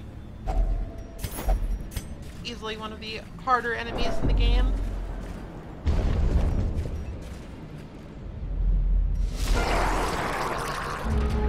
But can they hold up to fish stack is the real question.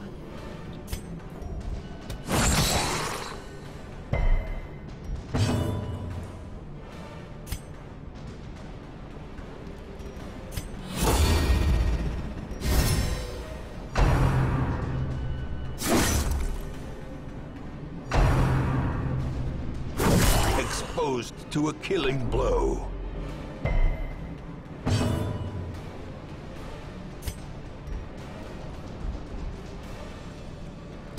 Confidence surges as the enemy crumbles.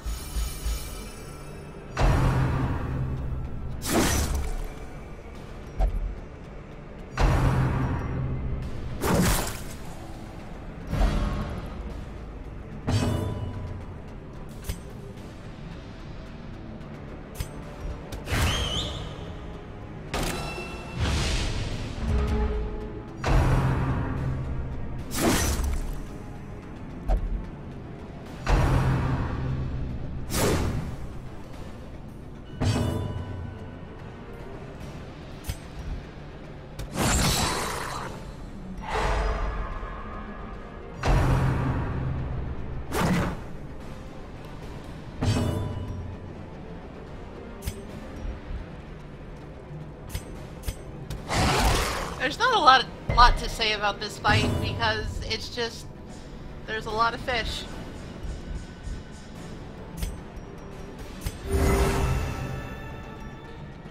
and they all do a lot of damage. Destroyed.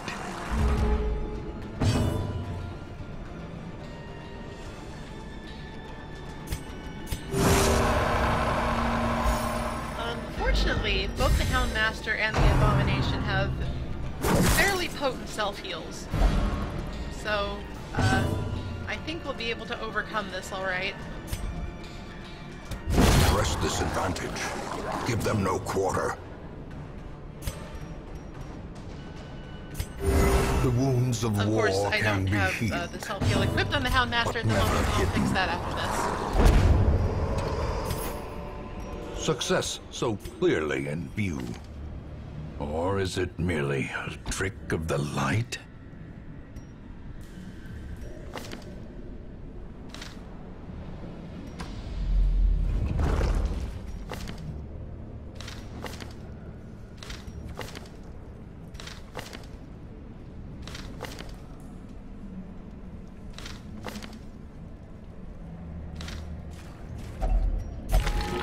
Bleh.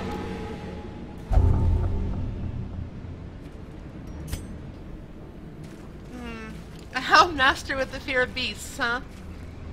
I could foresee that causing issues. Terrors may indeed stalk these shadows, but yonder, a glint of gold.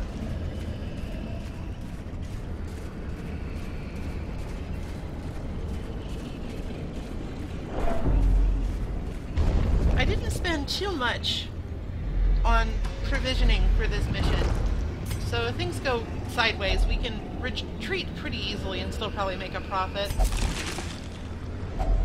A fortune, waiting to be spent.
Continue the onslaught. Destroy them all. The sea snails, the sea snails are not very threatening, so I'm fine to just put that up for a while, get some healing in.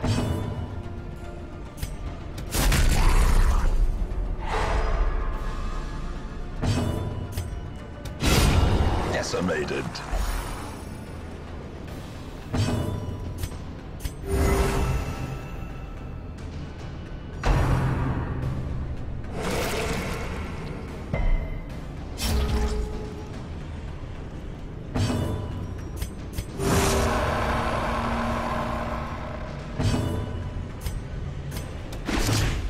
At very least doing fine on stress. Half of my party is almost dead, but we're doing fine on stress. Everybody except for me. I'm kind of stressing. Mortality clarified in a single strike.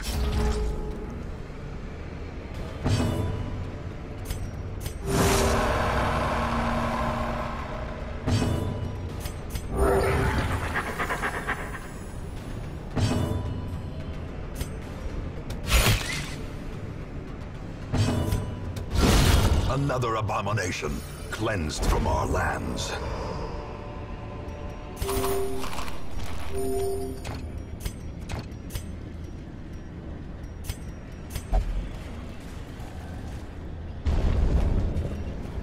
Oh, I forgot to fix my formation. Oh!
I really need to take out the thrall.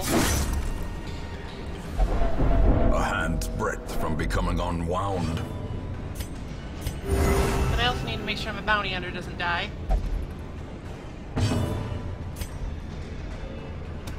Their formation is broken. There we go. Maintain the offensive.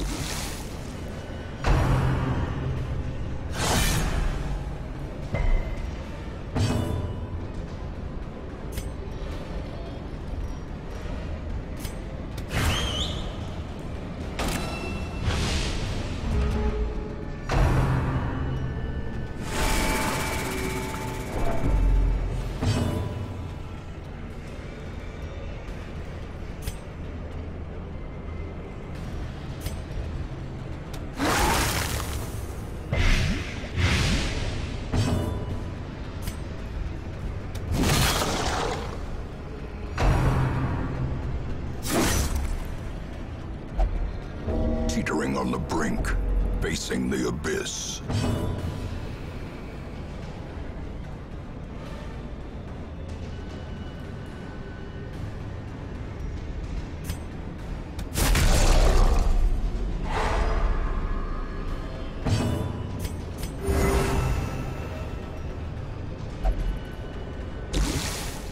Just gotta keep doing those shitty heals, I guess.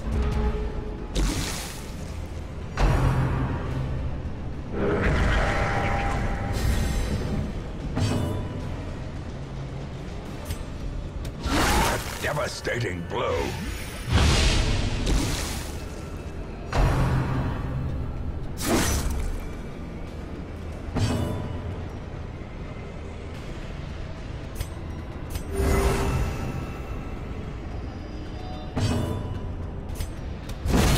As the fiend falls, a faint hope blossoms.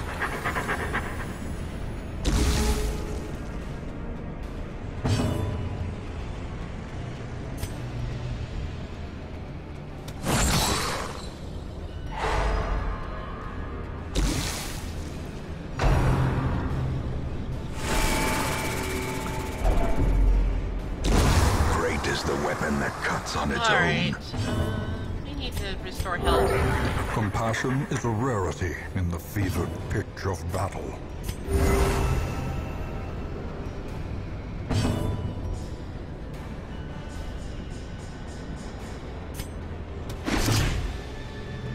I will gladly exchange some stress damage for health damage. Health healing, I mean.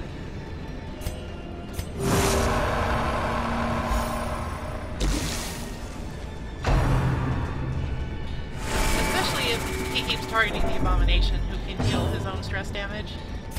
The wounds of war can be healed, but never hidden.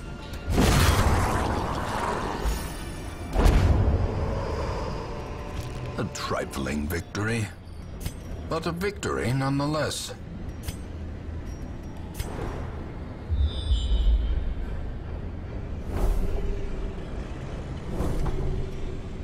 Alright, at least we only have one more fight to go. I think we should be able to get through.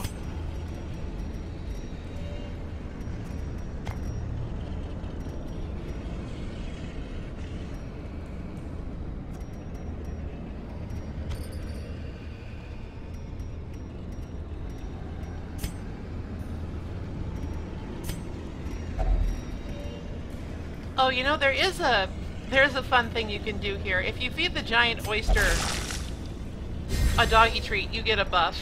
25 dodge until camp. Not optimal in this situation, but I wanted to show it off.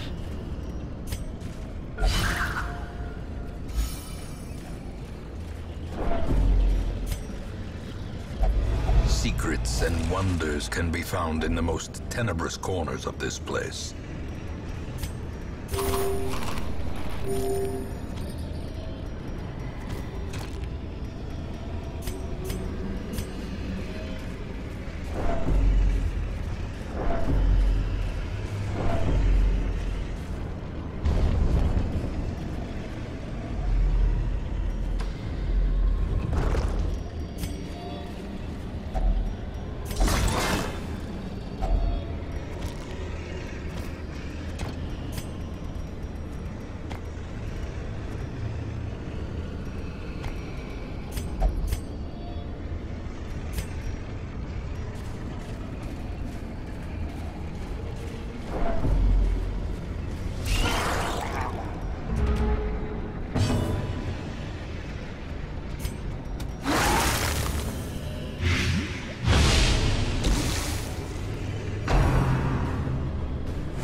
I'll probably just use my other doggy treat to get rid of this fight easily.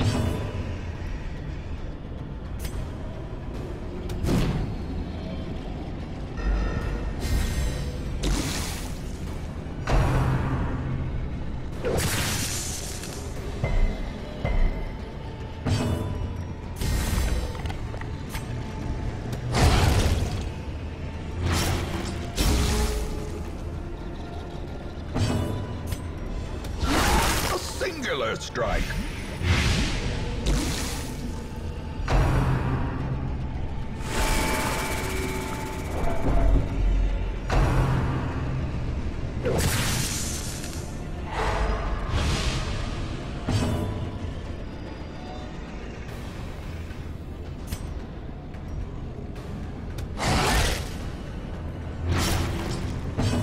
He's dead to bleed.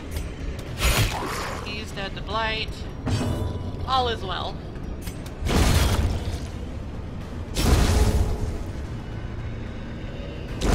Slowly, gently. This is how a life is taken.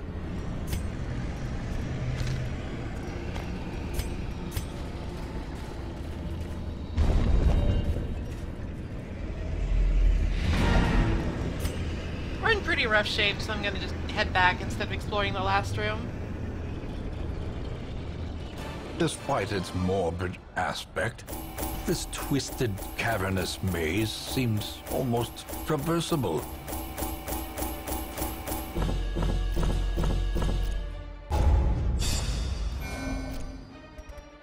That also got most of my champions up to level 6.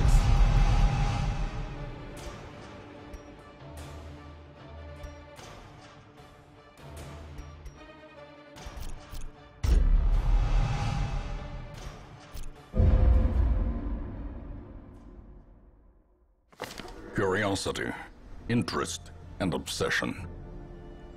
Mile markers on my road to damnation. Damnation.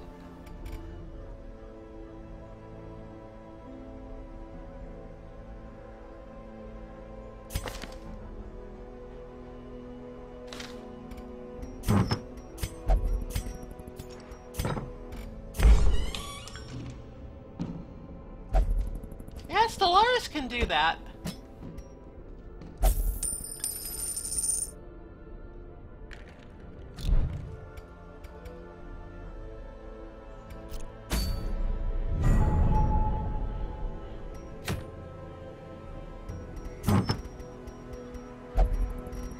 I don't believe we have a Dark Tambourine.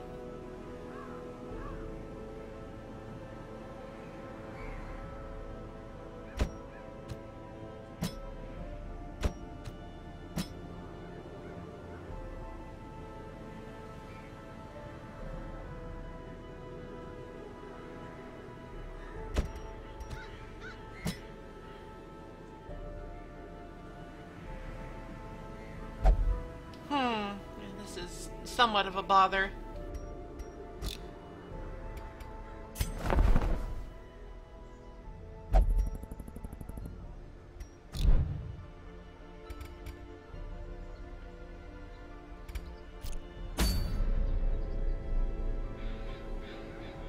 My antiquarian is still doing whatever it is she's doing. So this will have to wait.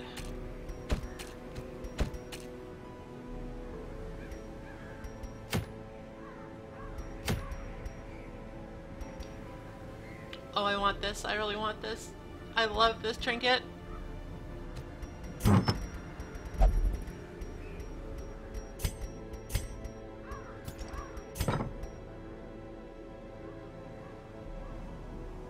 Alright, time for an expedition into the Warrens.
We got food, we got torches, we got shovels, bring some holy water too. Given that we're going into the Warrens, we should have plenty of stuff. One more key, just in case. Secret rooms are a thing.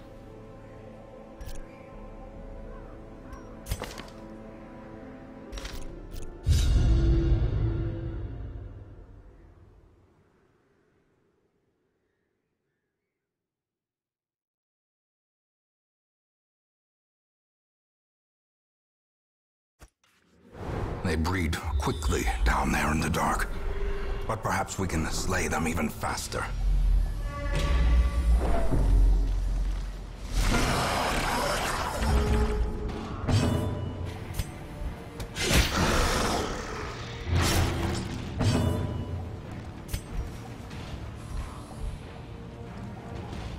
There's not really any marking synergy, but it does reduce dodge, so...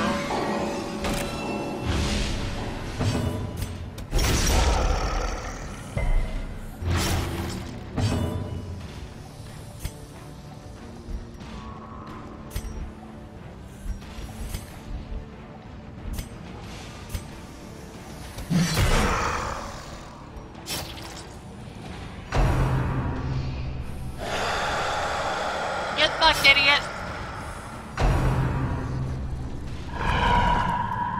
Sorry, ghouls are annoying.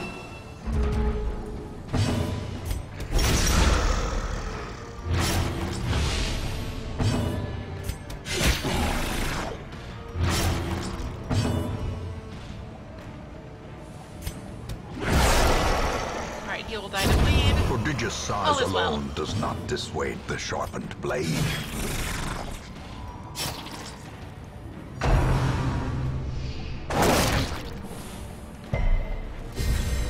A brilliant confluence of skill and purpose.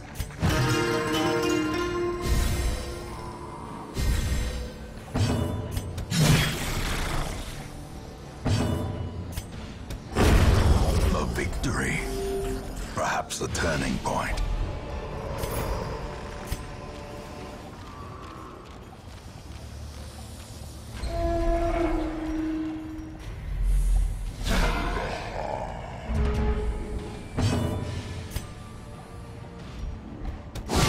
A powerful blow.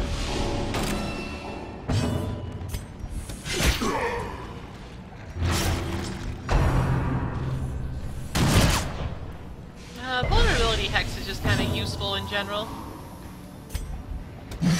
It reveals stealth, lowers dodge, applies a mark if you've got people that can take advantage of that.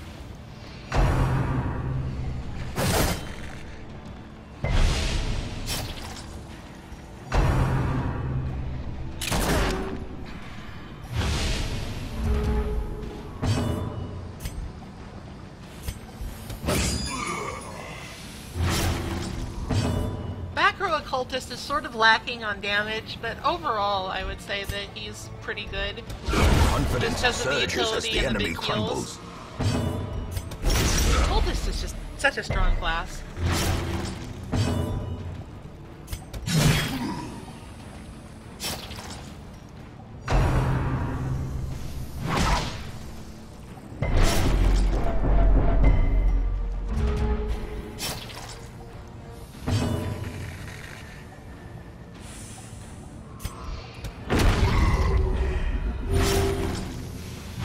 Weakened. Well, when it wants to be.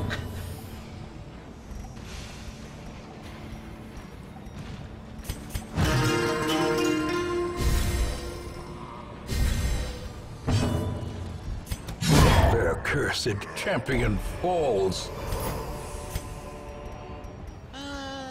I'll pass on the citrine.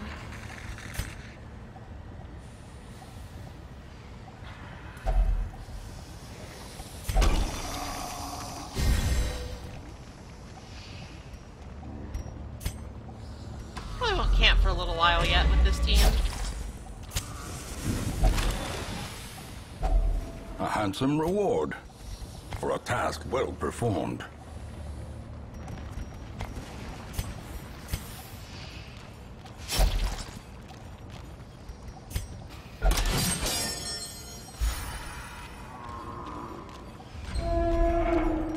We have quite a bit of sustain between the occultist, the flagellant, and the jester.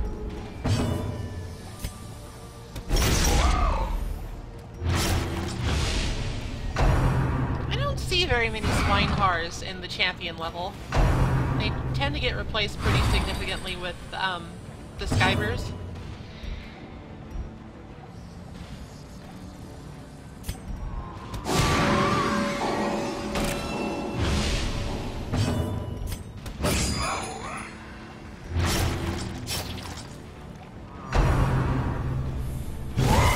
Unnerved, unbalanced. Ah.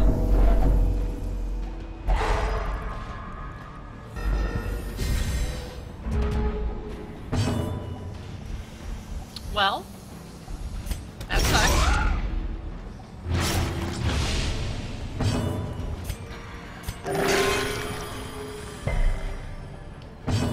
Off death's door, at least. That's just kind of the thing about Mortality champion level dungeons. clarified in a single The numbers strike. work out in such a way that sometimes you just get fucked like that, and there's not a lot you can do about it. Other times they miss everything, so it's just, you know.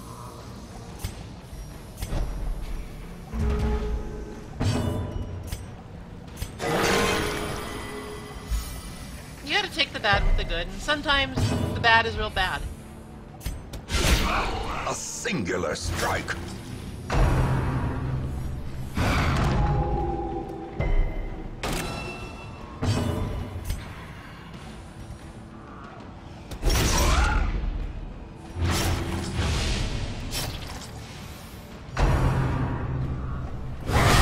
Grievous injury. Palpable fear.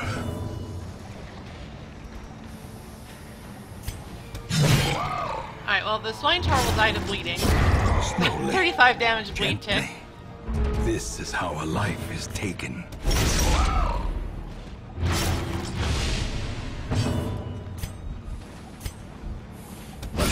Precision and power.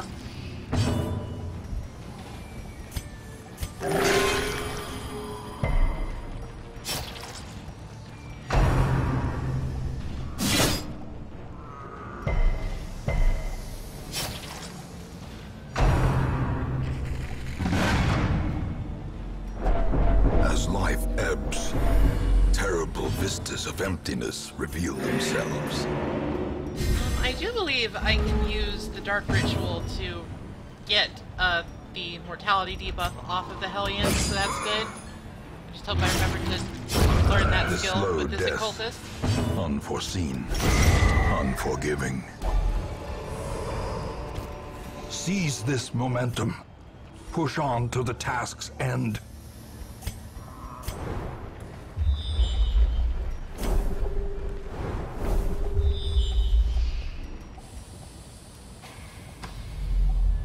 I still think we're in more or less fine shape at the moment. Like, things could definitely be better, but this is not Glittering gold, by any means an unwinnable trinkets and position. baubles, paid for in blood.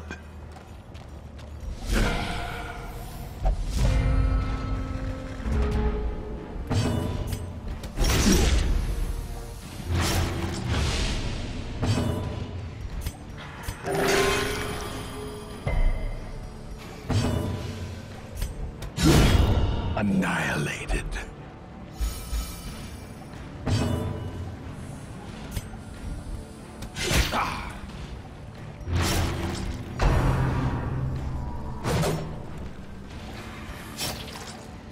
A big part of getting good at this game, if you can even really call it that, is just learning not to overreact to things.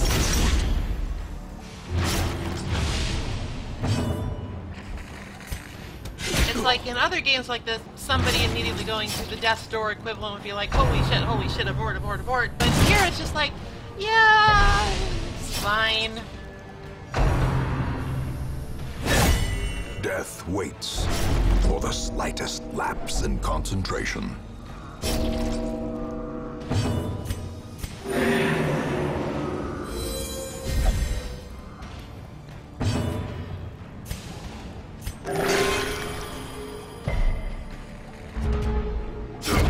A death by inches.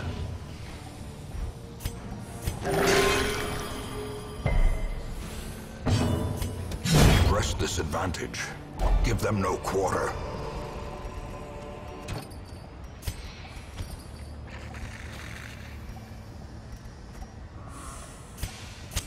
The match is struck. A blazing star is born.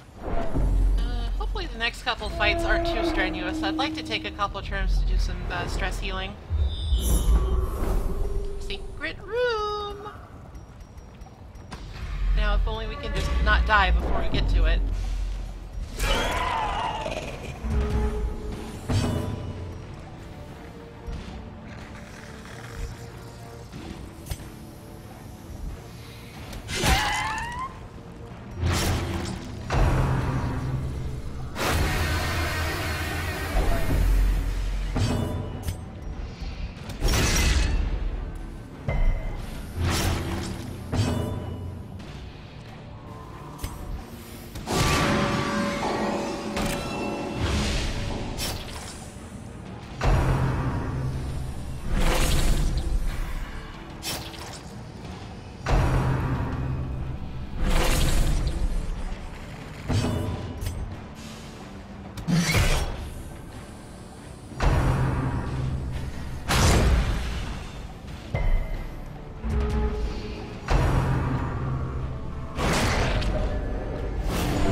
really difficult for me to sort of decide which healer I like better between the Vestal and the Occultist. Like, the Vestal is more reliable, but also her single target heal potential is fairly lacking Great compared is to the the weapon Occultist. that cuts on its own. And sometimes in the As the fiend falls, later in the game, in the harder bent hope dungeons, blossoms. you really need that big burst heal to stay alive.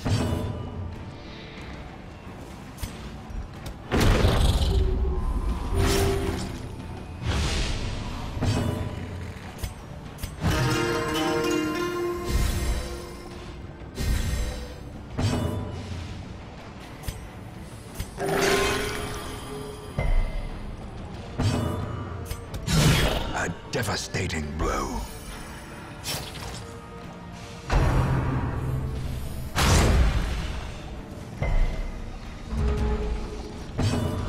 The addition of the Flagellant to the game and his powerful off-heal skills, I think, was really good because it makes a lot of compositions quite a bit more viable than it used to be.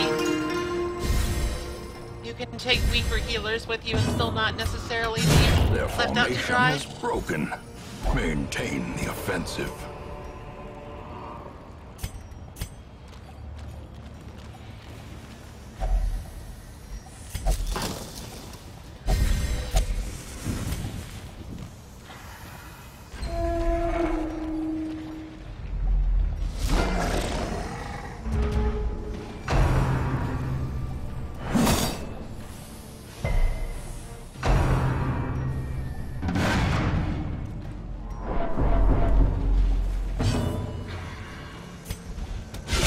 Masterfully executed.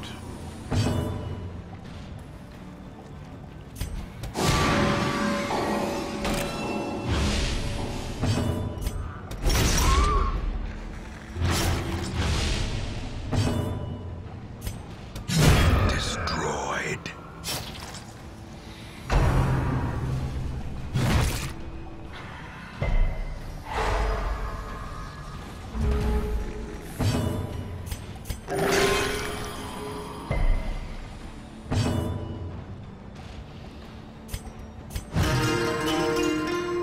Alright, so on his own, the Swinehar is actually not that onslaught. dangerous. Like, he can Destroy do a lot of them damage, all. but he doesn't really have a way to, like, finish people off.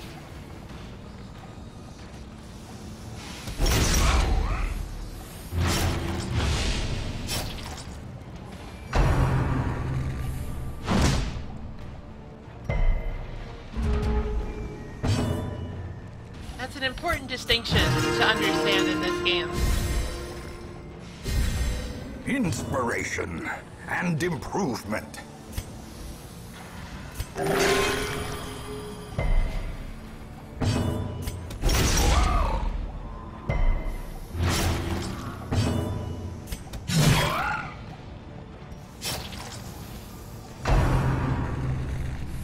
And also, half the time he just does this trot retreat bullshit.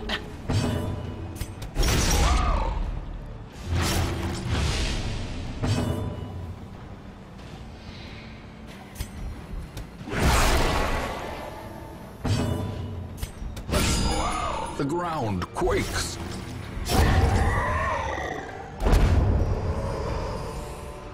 As victories mount, so too will resistance. Alright, honestly, I need cash more than heirlooms at this point.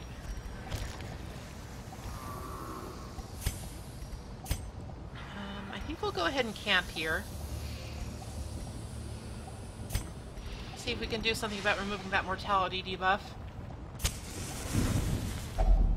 A moment of respite. A chance to steel oneself against the coming horrors.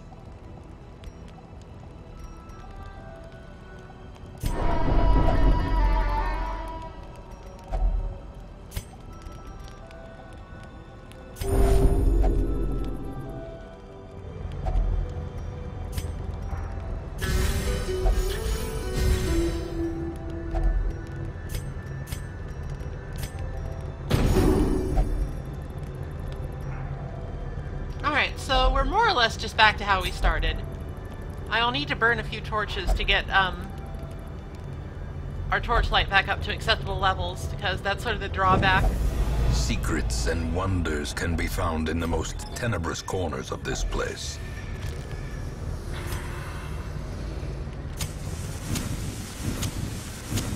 In Radiance, may we find victory.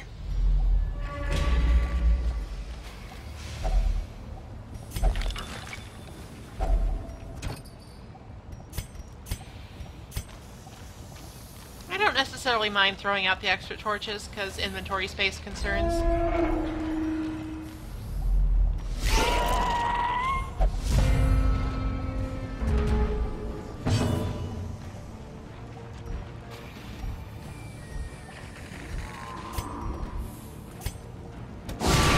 Impressive.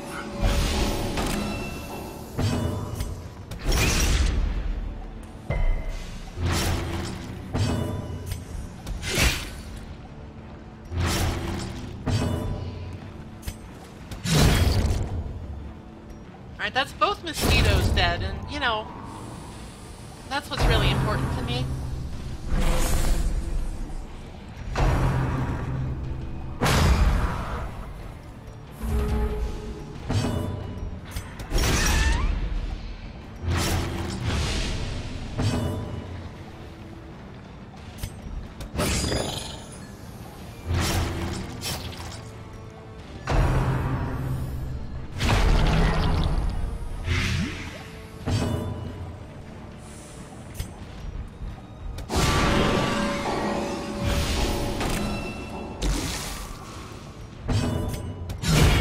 Decimated.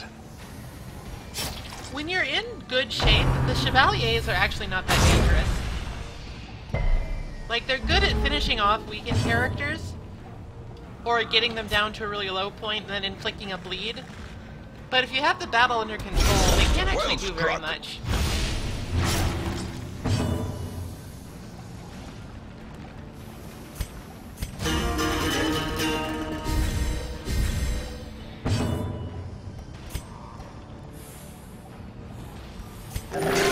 Compassion is a rarity in the fevered pitch of battle.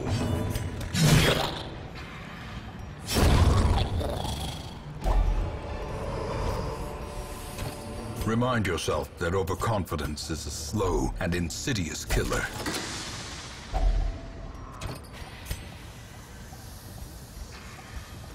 Well, we can't in good conscience ditch our shovels, but I think I can make do without the bandages.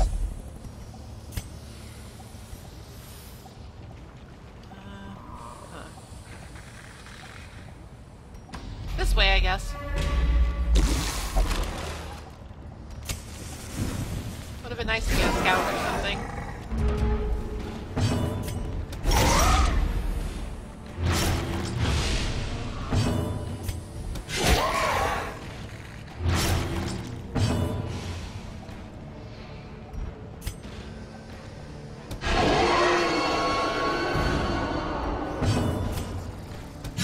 If I'm not mistaken, the Skyver can't use his more dangerous abilities up in front.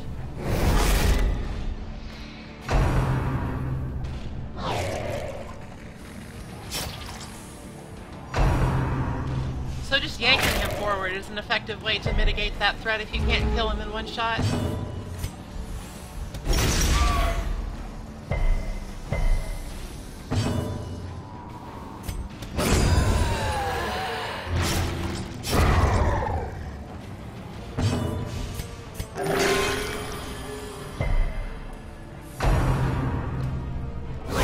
Ringing ears, blurred vision.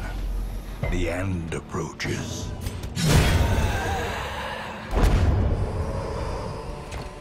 Success so clearly in view.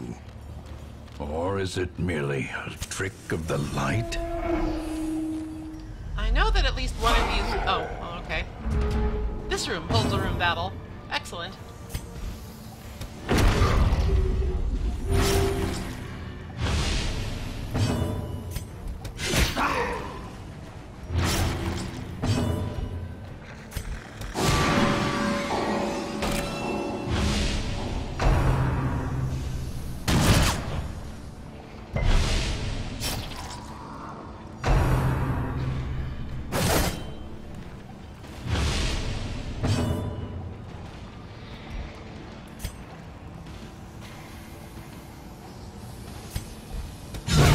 decisive pummeling.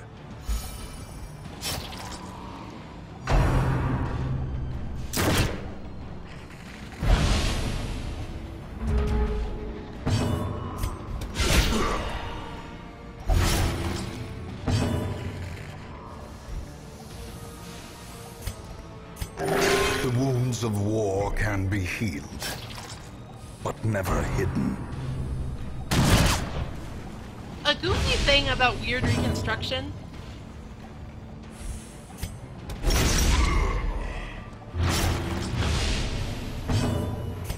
is that its chance to bleed actually goes up as you upgrade The bigger the skill. the beast, the greater the glory. Like, not enough to really make it so that it's not worth it to upgrade it, but it's still kind of funny.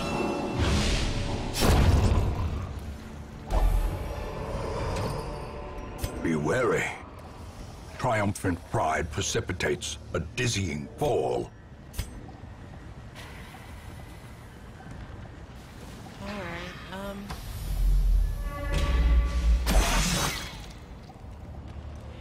Carelessness will find no clemency in this place. it's kind of a coin flip on where to go from here. So let's just go up, I guess.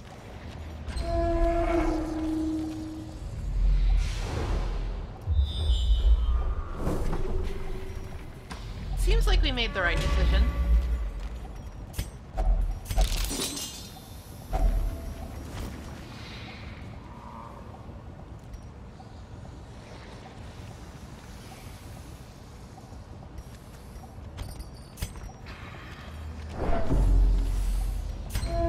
Actually, we're almost done, so I think I'll camp again. Just to free up some more space. Huddled together, furtive and vulnerable. Rats in a maze.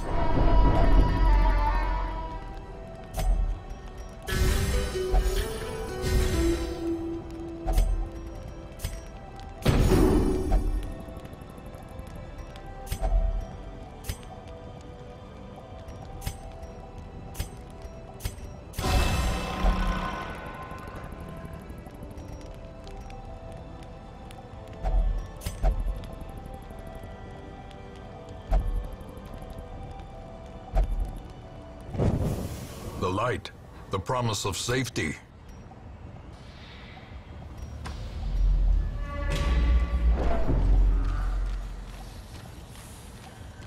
Such blockages are unsurprising. These tunnels predate even the earliest settlers.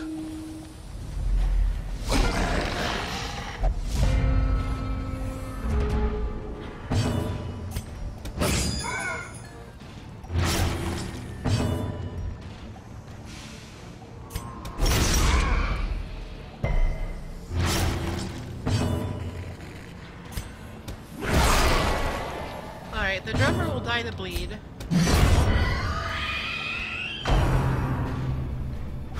Alright, we managed to take out the two most dangerous party members of theirs on the first turn, so that's always good.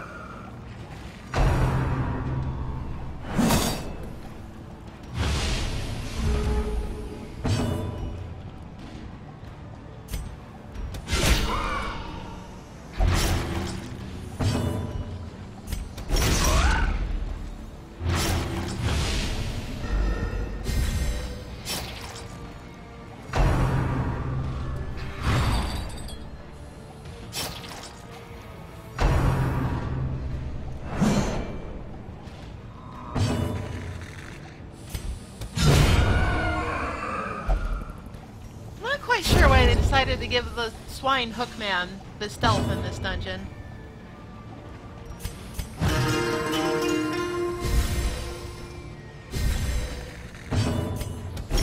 Doesn't seem to be a very stealthy design, but I guess they just figured that it wouldn't make sense for the drummer to be stealthed either. Sneaky Pig is not really an archetype to work with.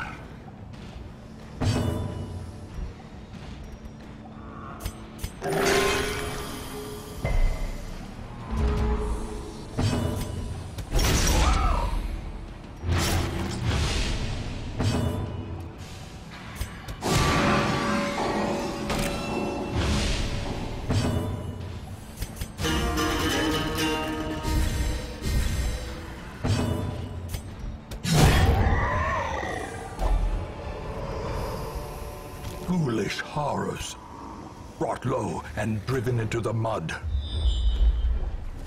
Oh, Christ. Okay. You have to go all the way down there. Wonderful.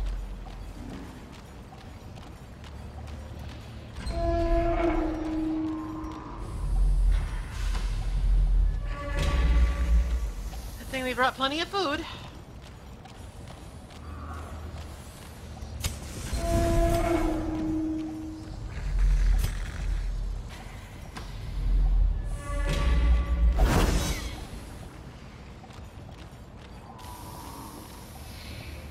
Nah.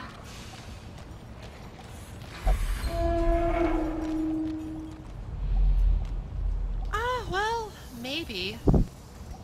Well, let's see how this room fight goes. And I want to go to the secret room too, so...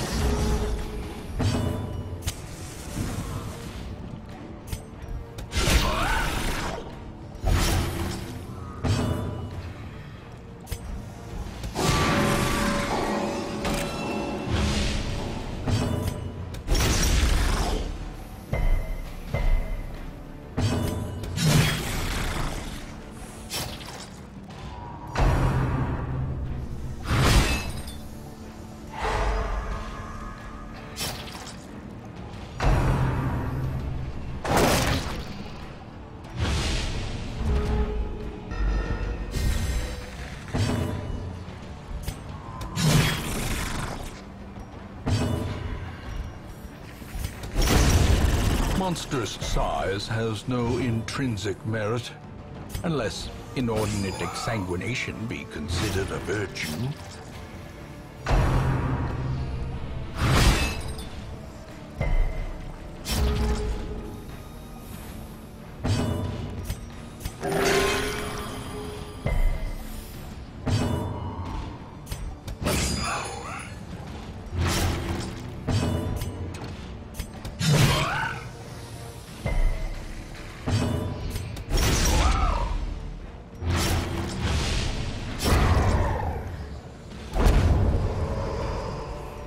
This expedition at least promises success.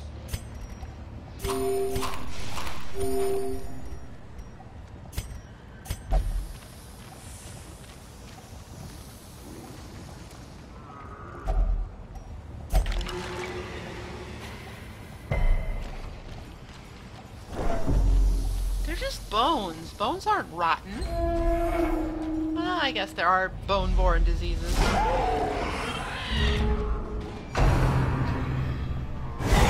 Dazed, reeling, about to break. The way is lit. The path is clear. We require only the strength to follow it.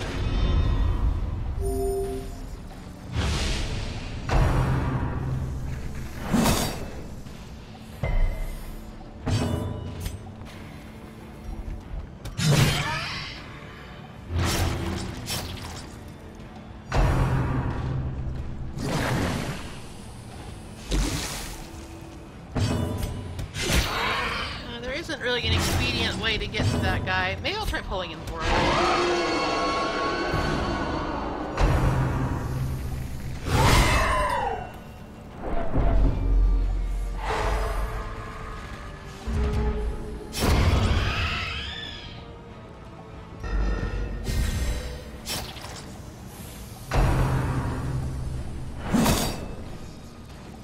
I think my flagellant is on healing duty for the time being.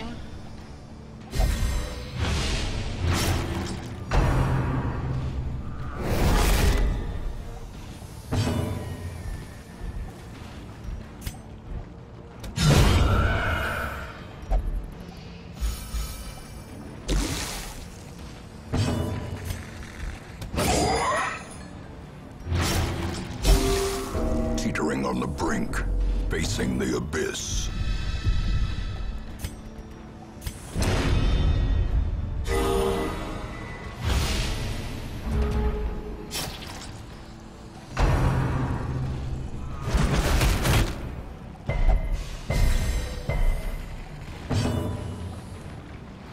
Yeah, just shake it off. You're fine.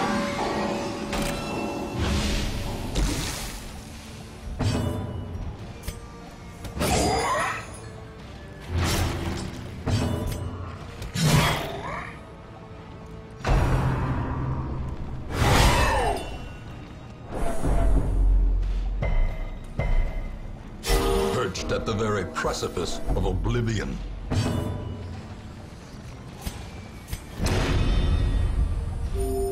Really not a big deal.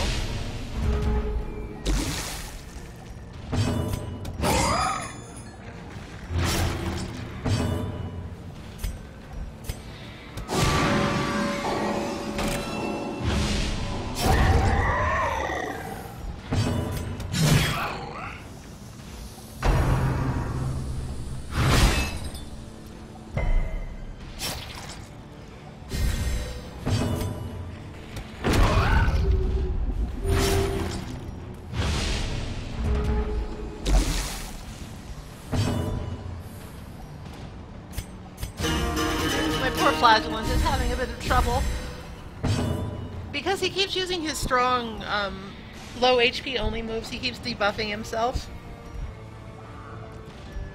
but given that neither of those moves are impressive for their damage, it's probably fine to just keep doing that if it means you can keep using the move.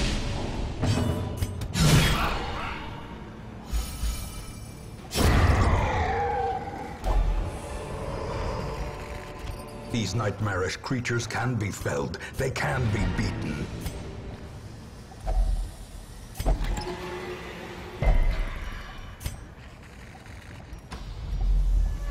Alright, let's make our way over to the secret room and get out of here. Gotta get paid.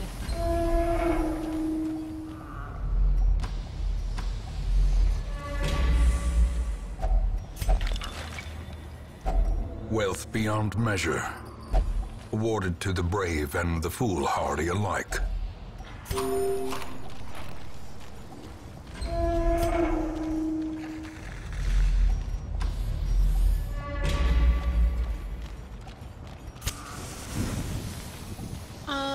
I had a proposition.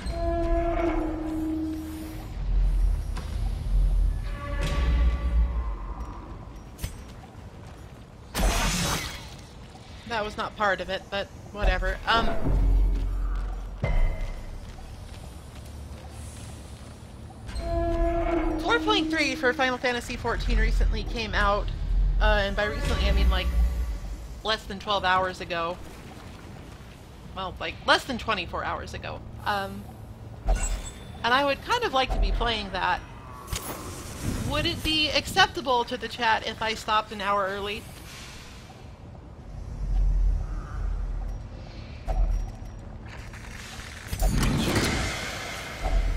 Packs laden with loot are often low on supplies.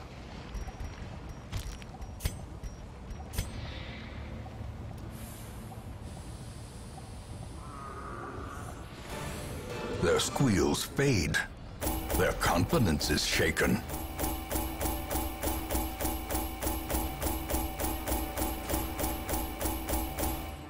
Okay, well we got a shit ton of money.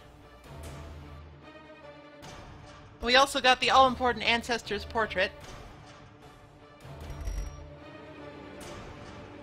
Like, I know it's supposed to be creepy because, oh no, he has an octopus head, but the octopus head looks like it has a goofy grin on it. It's extremely Octodad.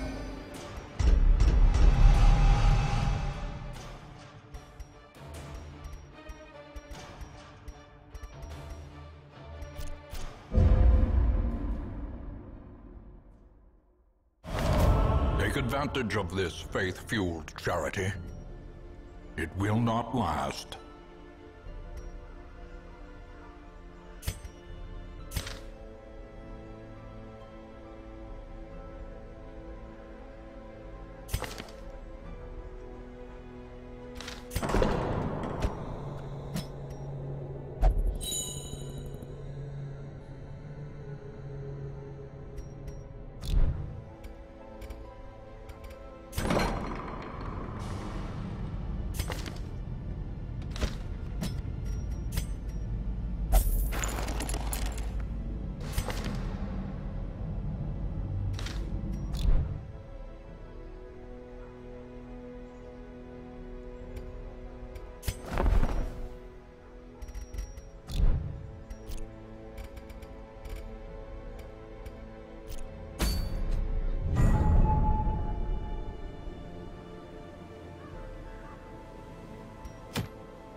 With that mission done, we could, if we so chose, go and kill the Formless Flesh, which I find to be probably the hardest boss in the standard game.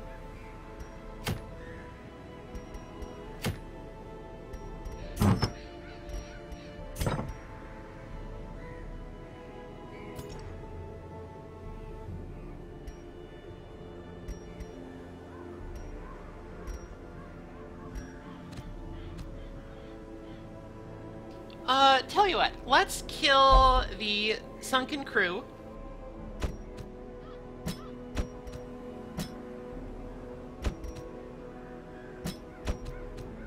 And then we can call it good for the day.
It's a little bit dicey to take an antiquarian on a boss run, but I'm not flush with options, so I think we're just gonna have to deal. Drink some blood.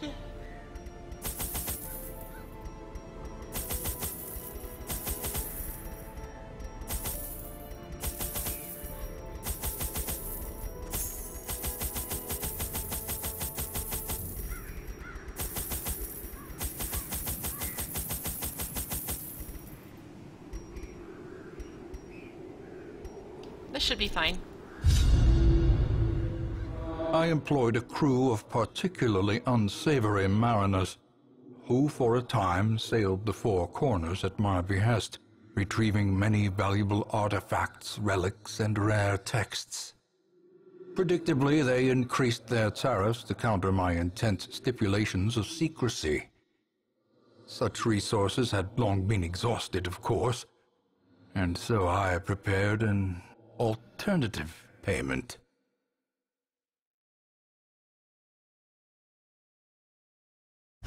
The poor devils, chained and drowning for eternity.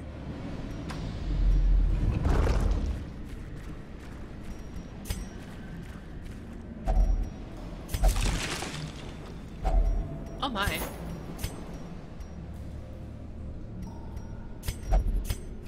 That fish ate quite a lot. It seems like we have a fairly straight shot to the boss, just a couple rooms down this way.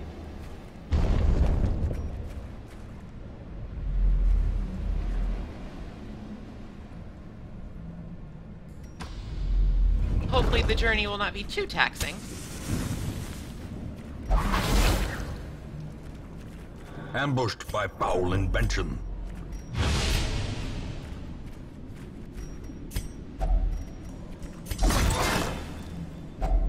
Packs laden with loot are often low on supplies.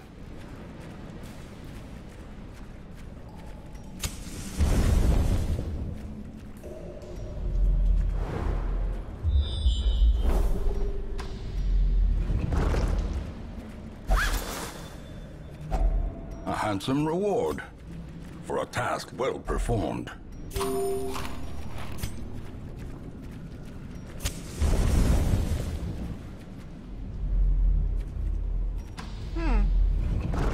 Not a lot of... Oh, click off.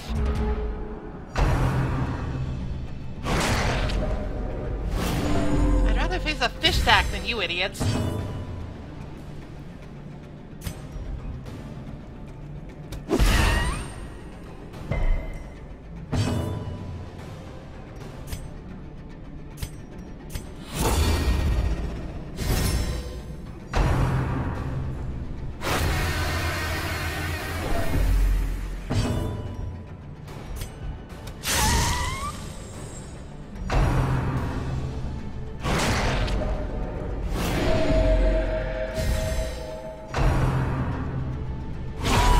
Mortality clarified in a single strike. Their formation is broken. Maintain the offensive.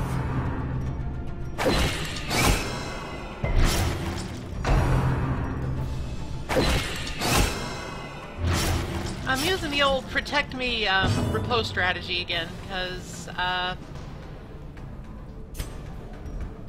I'm making the most of surges as the enemy less crumbles. than ideal situation. Ringing ears, blurred vision. The end approaches.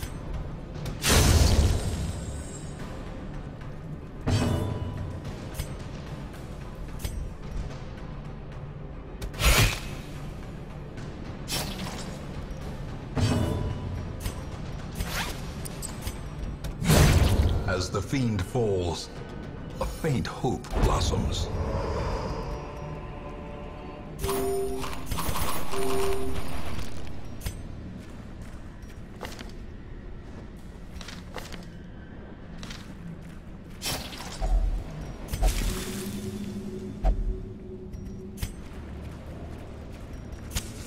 The way is lit. The path is clear. We require only the strength to follow it.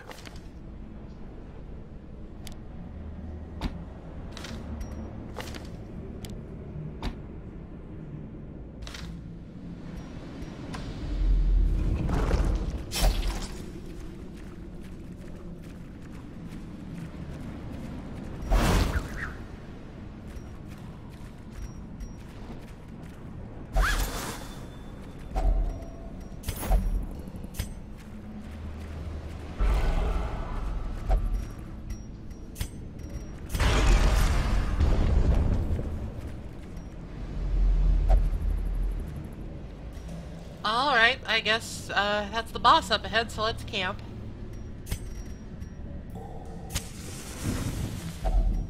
Huddled together, furtive and vulnerable. Rats in a maze.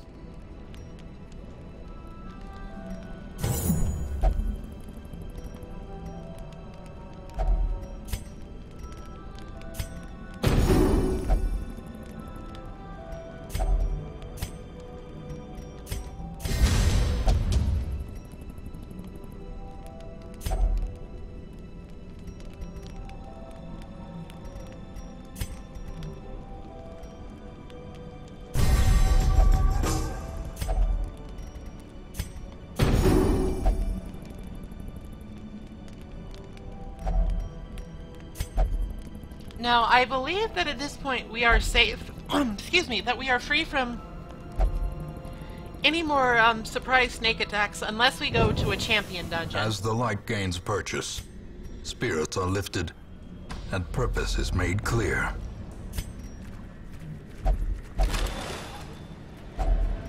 If only treasure could staunch After the flow the first 5 battles, otherworldly corruption. then the last 2, there's 7 of them, have to take place in champion dungeons because they're pretty hard. The light, the promise of safety.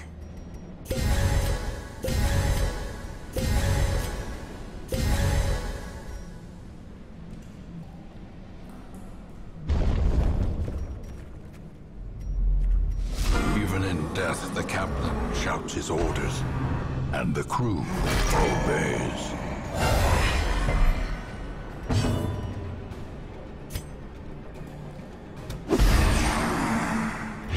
So, the sunken crew is the sunken crew.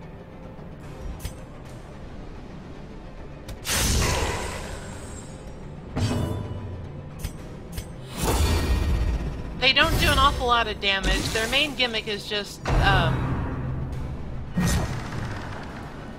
they lock one person in place.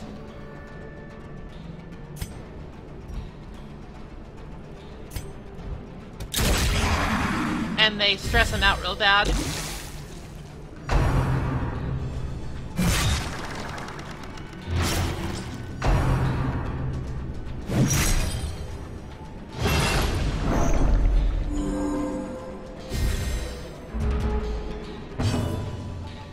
It's not really that bad of a thing. They can still attack and everything.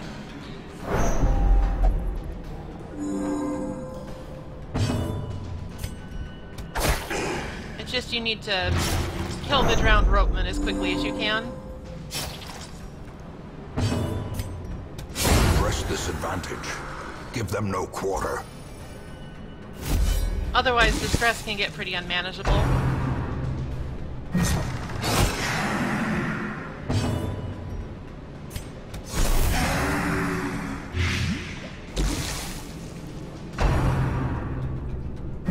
It's quite difficult to actually get through this fight on champion without somebody getting afflicted.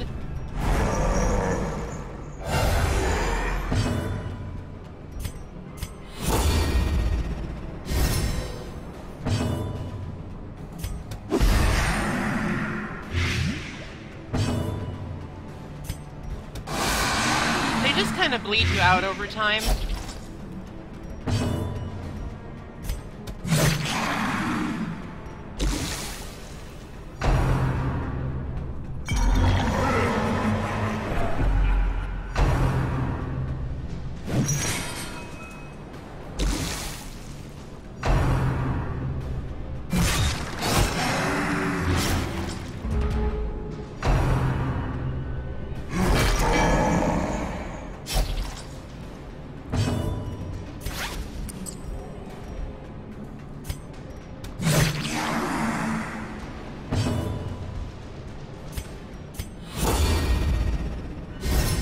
Fortunately, with the strategy that I'm employing right now, he's kind of falling like a sack of bricks.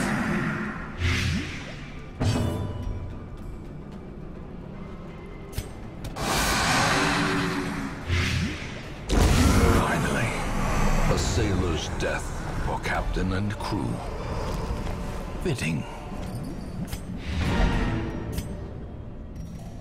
I guess we could keep exploring. We're in reasonably good shape. But then we'd have to backtrack. Just for the sake of expediency, I think we'll just quit here.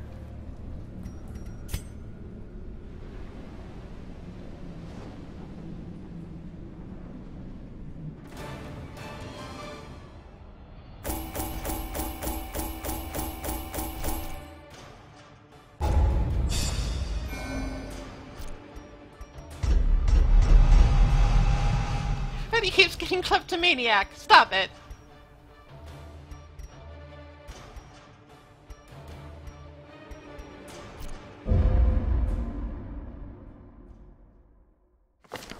All the decadent horrors I have seen pale in comparison to that final, frowning thing. I could not look, nor could I look away.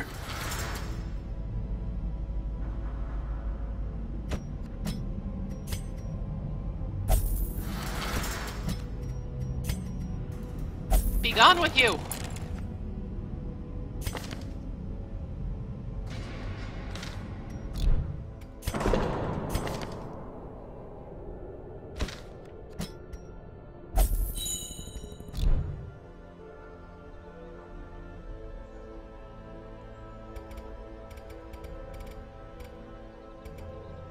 Alright, didn't take as long as I thought it would. Let's look at our options.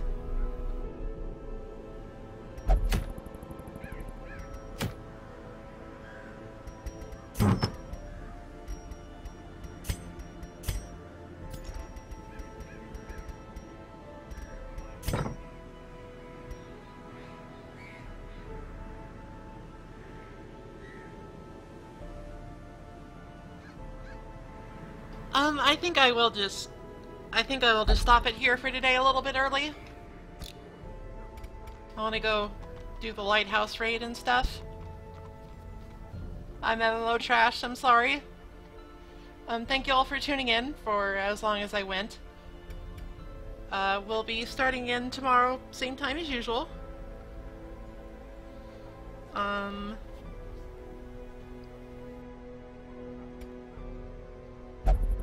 much to say other than that. I hope to see you all there, and I hope you have a pleasant evening.